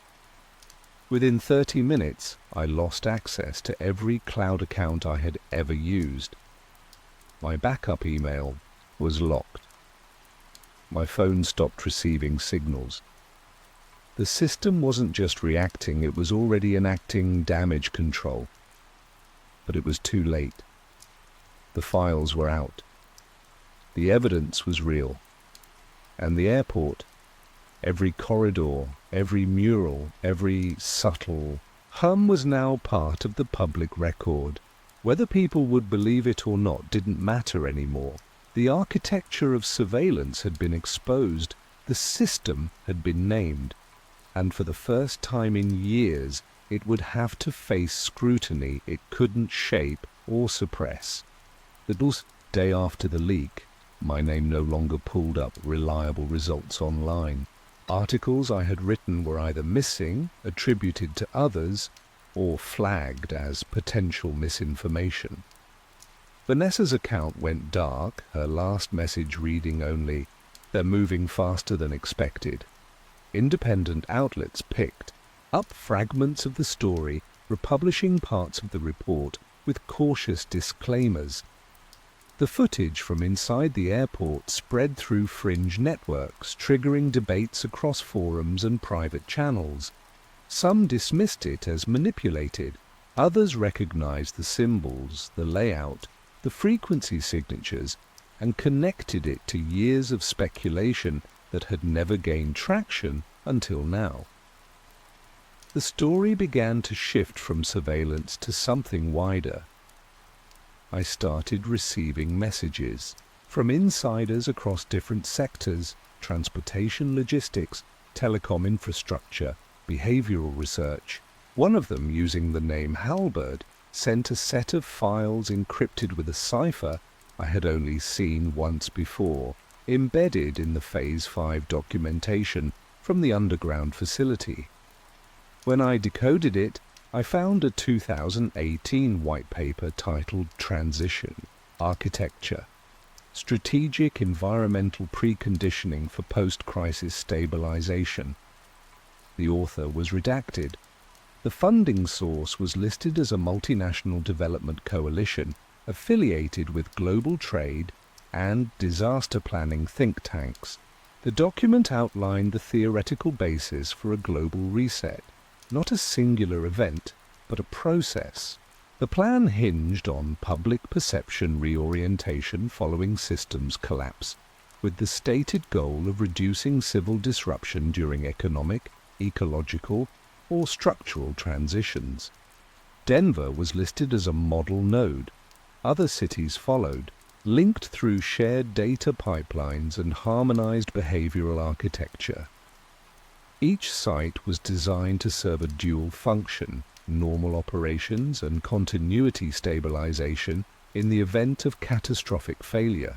The reset wasn't about rebuilding what had broken, it was about installing what came next while the world was still distracted. The murals, the scent-modulated corridors, the AI-triggered behavior loops, all of it was preparatory, not to protect the public, but to guide them into a new framework of expectation. Choice redefined as compliance, autonomy repackaged as safety. I dug further. In the notes embedded in the final section of the white paper, I found an attachment titled Event Horizon Phase Initiation Criteria. It listed thresholds, economic volatility levels, information saturation markers, social unrest indices. It was clear the system didn't need a trigger. It was waiting for one. And when it came, every node would activate the second layer of the loop: localized pre-scripted narratives, engineered group responses, emotional containment sequences, each one designed to make the population more receptive to the rollout of new protocols without resistance. I remembered what Garrett Haday told me about readiness, about shaping public mood through infrastructure. The true objective wasn't control for its own sake. It was to prepare the population to accept a pre-engineered alternative without even realizing it had arrived. I reviewed the data trails embedded in the files I had already leaked. Many matched references in the white paper: procurement orders, labeled non-lethal mood stabilizers, distributed acoustic response frameworks, compliance reinforcement geometry. I had seen the effects of each firsthand, but now I understood their purpose. They weren't components of a secret defense system.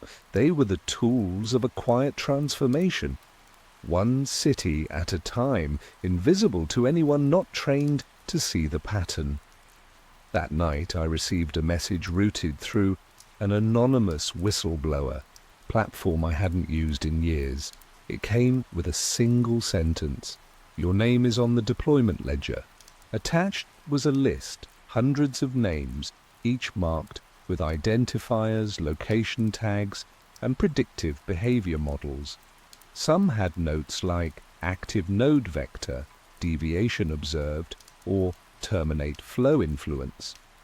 My name had a different note: seeding disruption, trace for loop fracture potential.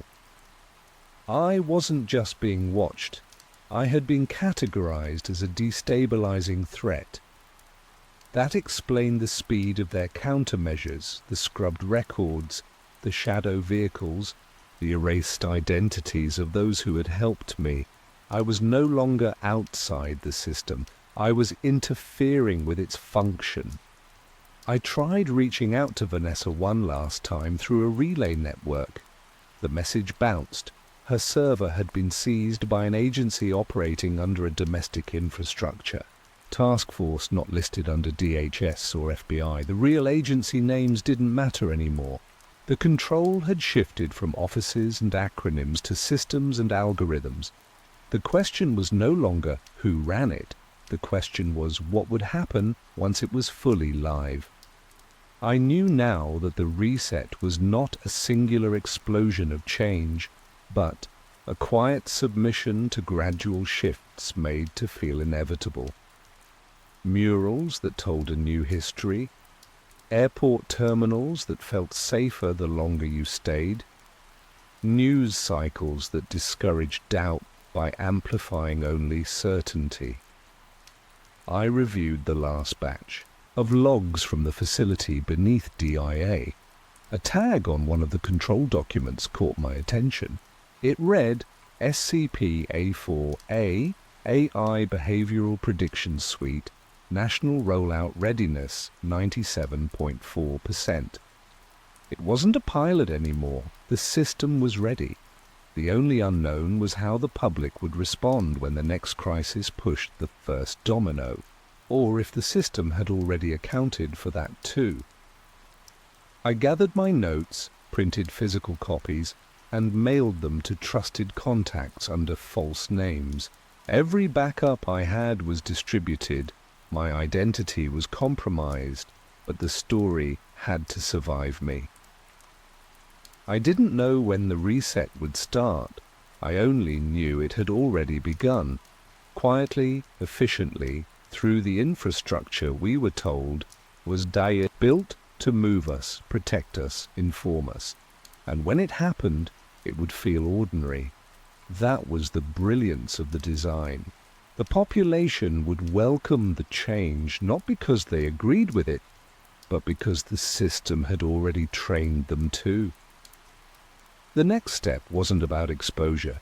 It was about resistance, not with protests or slogans, but with memory, with truth, with people willing to ask the one question the system was engineered to erase: why?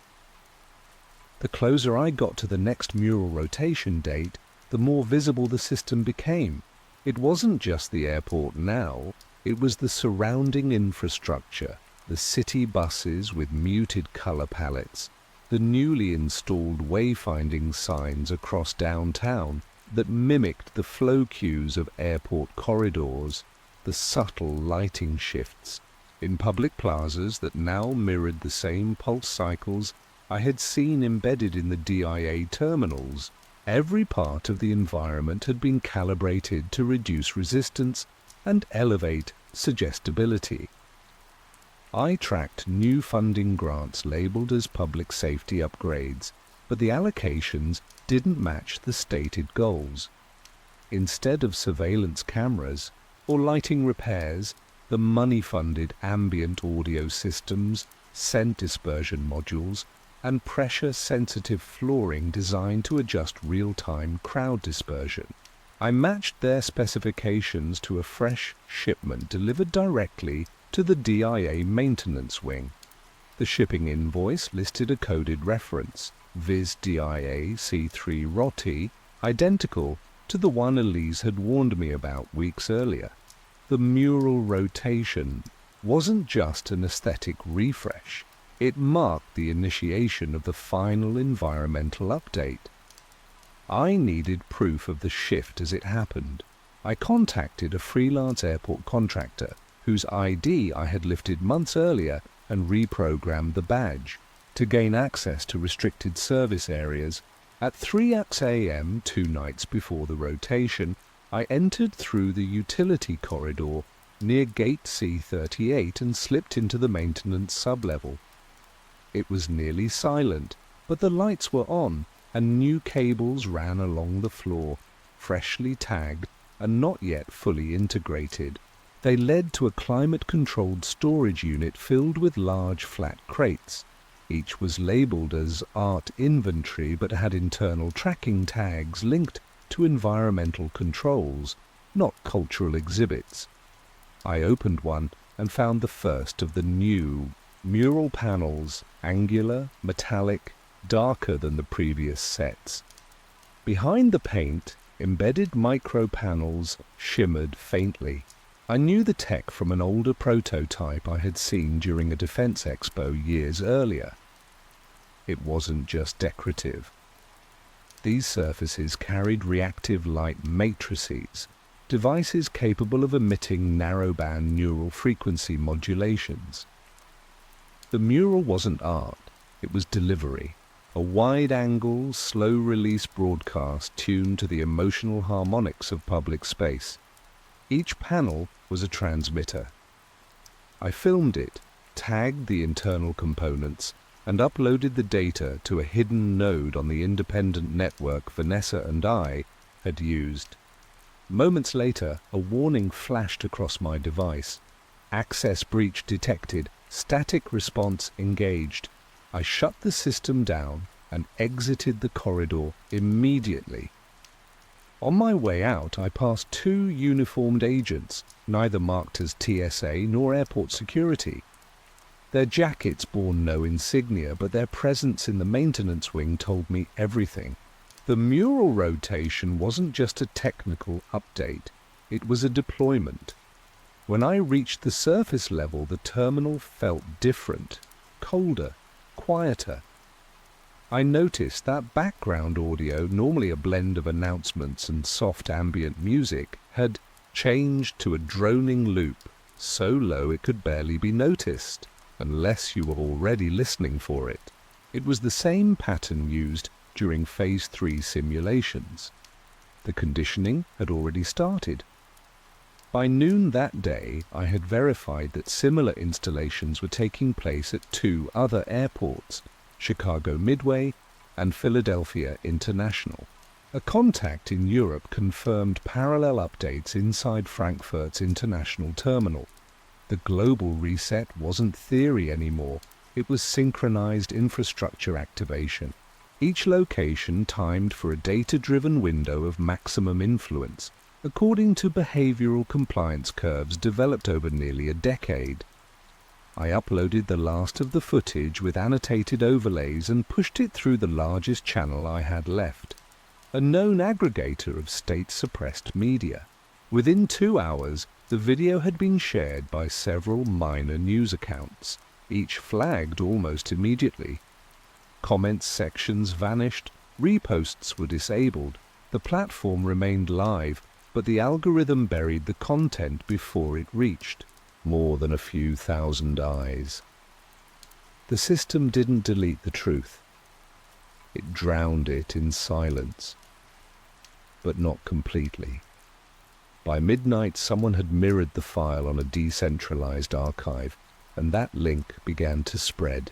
More than exposure, it created a crack, a signal that at least part of the public had started to feel what I had seen, that the illusion of normal was starting to wear thin.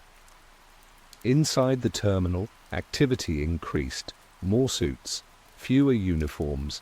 I saw a new set of signs appear in the concourse, with unfamiliar symbols in the corners, triangles interlocked inside circles, the same mark etched onto my car window weeks earlier. It wasn't a warning, it was a signal to those running the system. The pattern had entered a new phase. I no longer needed confirmation. The countdown had begun.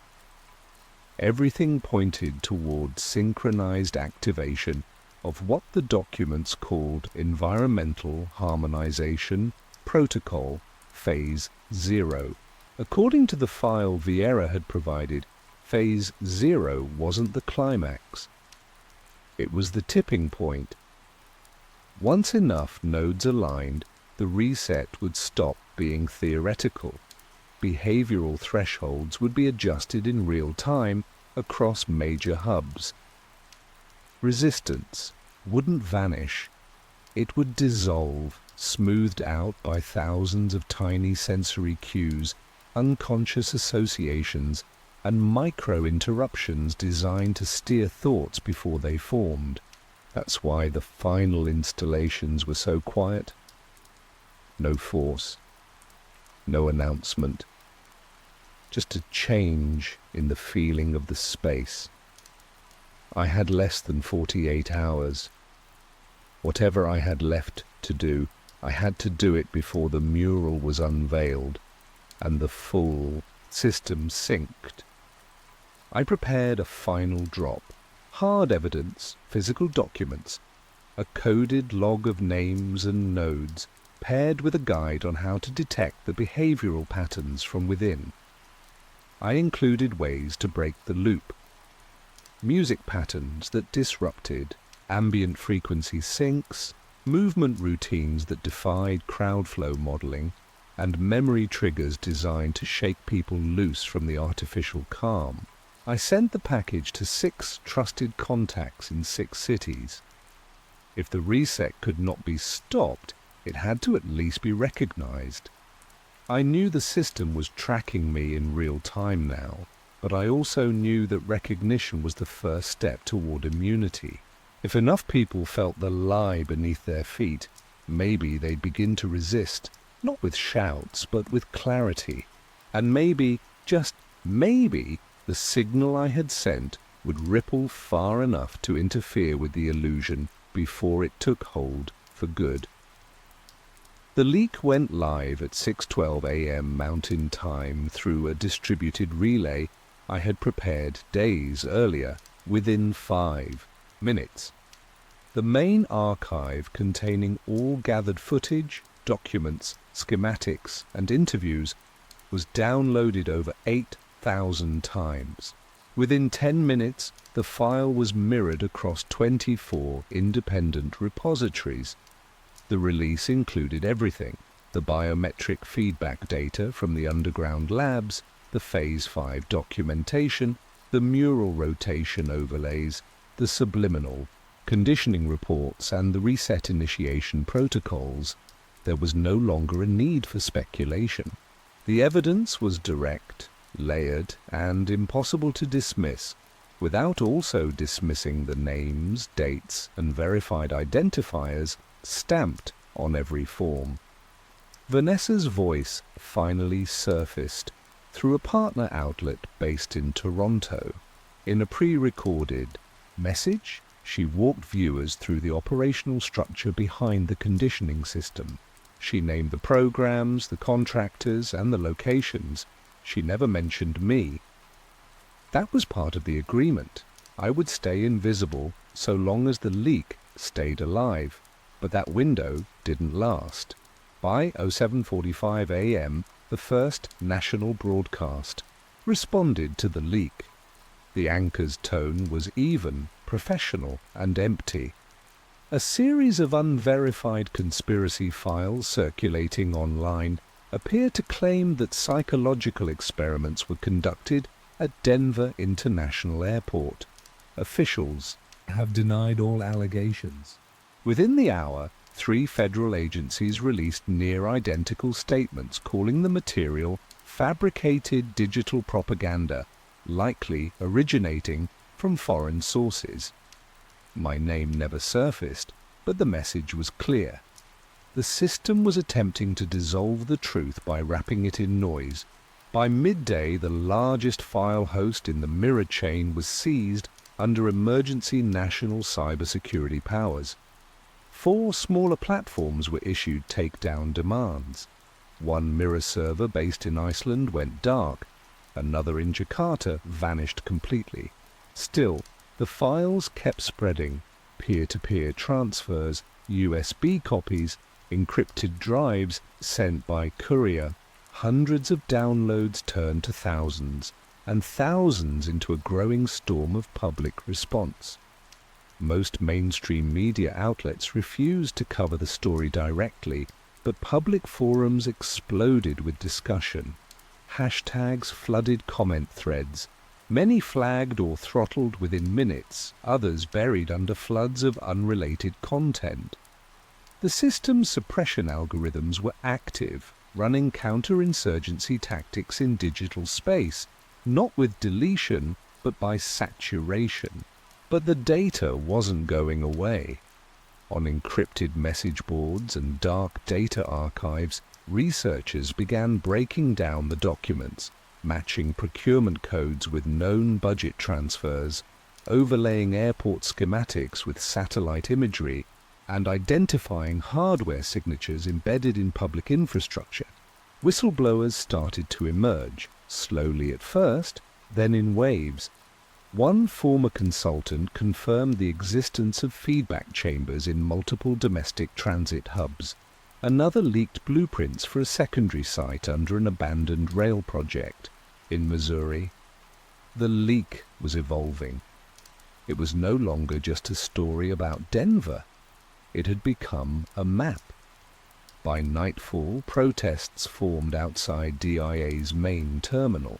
At first, they were small, dozens of people holding printouts of the mural schematics, handing out flyers that explained the frequency modulation patterns. Security pushed them back from the building, but cameras caught the moment a guard removed. One of the protesters signs and looked down at it for several seconds before walking away without a word. Something was changing. People weren't just reacting.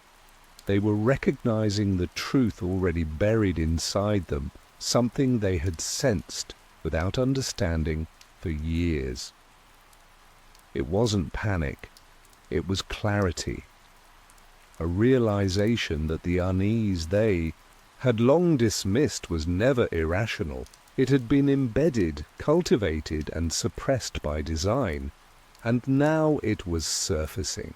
By morning, other cities began reporting coordinated demonstrations: Chicago, Atlanta, New York, Seattle. Flyers, QR codes, and data summaries appeared in terminals, bus stations, even post offices. Some were removed by authorities, others spread faster than they could be taken down. Airport officials issued blanket statements denying any form of behavioral manipulation. Government representatives repeated phrases like strategic disinformation campaign and critical infrastructure destabilization. But the responses lacked weight. The language felt rehearsed. People could feel the difference. They had seen the murals. They had walked the corridors. They had heard the subtle tones, felt the unnatural calm, noticed the cold distance in spaces designed to feel familiar.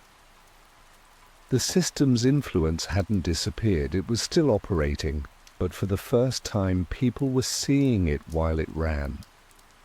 And that visibility disrupted everything. I remained hidden, watching from a secured location as fragments of my work echoed back through the signals. Someone in Montreal rebuilt the simulation interface from the leak and shared it publicly, allowing users to test whether their behavior aligned with the program's predictive models. Someone in Dublin built a browser extension to flag government-issued graphics that used known compliance geometry. These weren't hacks, they were memory aids, breaks in the loop, tools that made the invisible feel visible again. That night, a new mural was unveiled inside Terminal C at Denver International. I watched the ceremony through a live feed. The panel was darker than the last series, the colors deeper, the shapes sharper. Officials described it as a tribute to global unity and resilience in uncertain times. But behind the speech, behind the rehearsed smiles and camera shutters, the system flickered.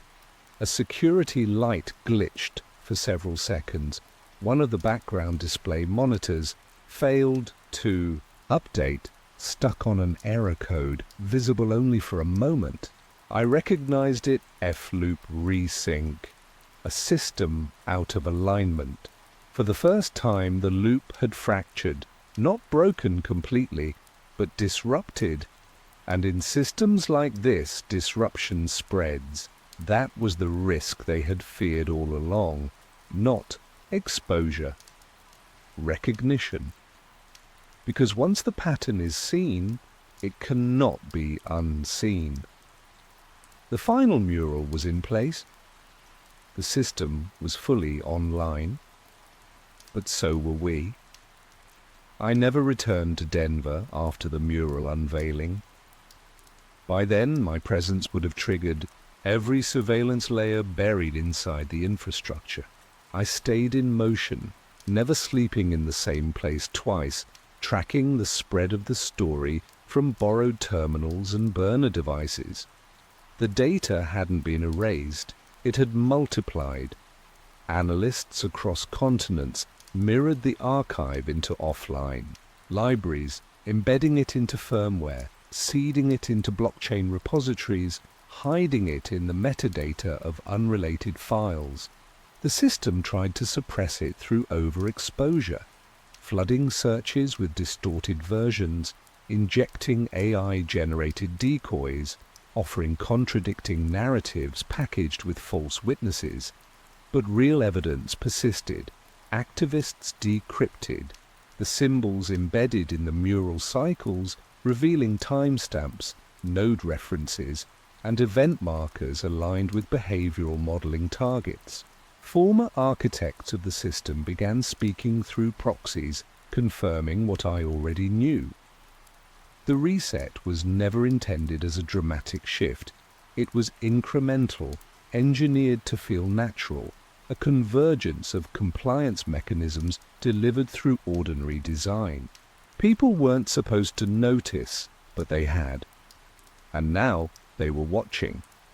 Denver became ground zero for more than demonstrations. It became a question mark. Travelers took alternate routes, families avoided terminals, videos of people standing silently in front of the new mural, refusing to look away, circulated without commentary, their silence more powerful than slogans. The media called it a digital cult, others called it mass delusion. But what no one could deny was that something had broken: the trust, the certainty, the engineered calm. Beneath the airport, the system recalibrated. Logs showed increased signal, intensity, expanded emotional dampening zones, and spontaneous protocol activations not scheduled in the core alignment model. The system had started to act without waiting. It had crossed from prediction to preservation. That was the flaw they hadn't accounted for. When a control system begins to defend itself, it becomes visible. In that visibility, it loses its grip. I had done all I could. The data was out. The loops were exposed, but I wasn't safe. I wasn't meant to be. The last message I received from Vanessa was a secure audio file uploaded from a mobile relay near a transit station. In it, she read a final statement for a broadcast that never aired. Her voice was steady. "You don't need to destroy the system," she said. "You only need to remember that it exists, and remind others quietly, clearly, until enough of us begin to feel what's real again." After that, she vanished. I never found out if she escaped or was taken. My own signal went dark 2 weeks later. Not shut down, repurposed. The system began injecting altered copies of my files online, stripping metadata, replacing timestamps, and changing file hashes by fractions. Anyone trying to trace the original source found inconsistencies. Doubt grew, but not everywhere. The files had reached 3 international human rights groups and a coalition of privacy researchers. Together, they constructed an encrypted public archive called Terminal Zero, a searchable record of the entire DIA operation, cross-referenced with installations in other cities. The archive could be copied, shared, printed. It wasn't flashy. It wasn't viral. But it was real, it was permanent, as that was the point. In one of the final intercepted communications from the system's operator core, a flagged report mentioned loss of narrative cohesion and emerging counter-pattern clusters. In systems theory, that meant disruption. In human terms, it meant hope. I left one final message. I uploaded it to a dormant node used only once before, the first time I received the anonymous tip that started this all. The message contained no files, no evidence, just one sentence. They're not preparing for a war, they're preparing for what happens after. Look beneath your feet. The message was signed only with the symbol they had tried to own, a triangle inside a circle. That symbol was no longer theirs. It had changed meaning. It had become a reminder, not just of what they built, but of what we now understood. I disappeared after that. Some say I was taken, others say I escaped. The truth is simpler. I stopped existing in the system's model. I became unpredictable. In their terms, I was no longer viable, but others carried the pattern forward. Travelers began noticing shifts, unplugged displays, altered lighting, murals quietly removed without announcement. In a school in Oregon, a teacher handed out scanned copies of the Terminal Zero archive to her students, telling them it was history not yet admitted. In a cafe in Berlin, someone scribbled a single phrase on the wall beneath a security camera. We see it now. The reset didn't fail, but it didn't complete either. It stalled, it faltered, because systems like this don't die with explosions. They die when people stop listening, when the rhythm breaks. When a mother tells her child to pay attention to what isn't said, to question what seems too smooth, too silent. In the end, the system remained. But so did we. The difference was this time we remembered. And that memory was enough to keep the illusion from becoming reality again. Months passed, the headlines moved on. New crises emerged, and public attention scattered like dust in the shifting wind. But underneath the noise, something subtle endured. The mural in Terminal C at Denver International remained in place, but it no longer held the same power. Travelers passed by with curious glances, and some stopped longer than expected, scanning the patterns like they were trying to remember something they'd once forgotten. The control loop still ran, the infrastructure still hummed, but the calibration had shifted. The predictive models, once refined to near perfection, began to misfire. Environmental cues no longer produced uniform results. Emotional mapping data came back erratic, inconsistent. The system was reacting but not adapting. Terminal Zero continued to grow. It became more than a database. It became a reference point, a digital museum of engineered influence. Schools, activists, and even some city councils began quietly integrating fragments into public workshops under different names: civic awareness training, environmental media literacy, design and influence. The language was neutral, but the message was there. People were learning to notice again. They started asking different questions about why train stations played identical ambient music, why public seating areas were arranged in concentric curves, why so many surfaces echoed the same subtle shade of blue. These weren't just questions of design, they were questions of purpose. I stayed out of view. I moved under different names through borrowed lives, keeping just far enough from digital footprints to remain undetected. But I watched. I listened. And what I saw was not revolution. It was resistance by attention. The quiet refusal to be lulled. In a town near the outskirts of Toronto, a mother took her daughter through a renovated transit centre and pointed out 3 structural elements: a repeating triangle motif in the lighting, a nearly imperceptible tone layered into the background, soundscape, and the arrangement of signs angled just enough to create frictionless movement. The child asked why everything was so smooth. The mother answered simply, "Because someone wants it that way." That question lingered. It spread. It made its way into conversation, into writing, into daily decisions about which path to take, which building felt too clean, too managed, too quiet. The reset never made a sound when it began. So its unraveling would never come from shouting.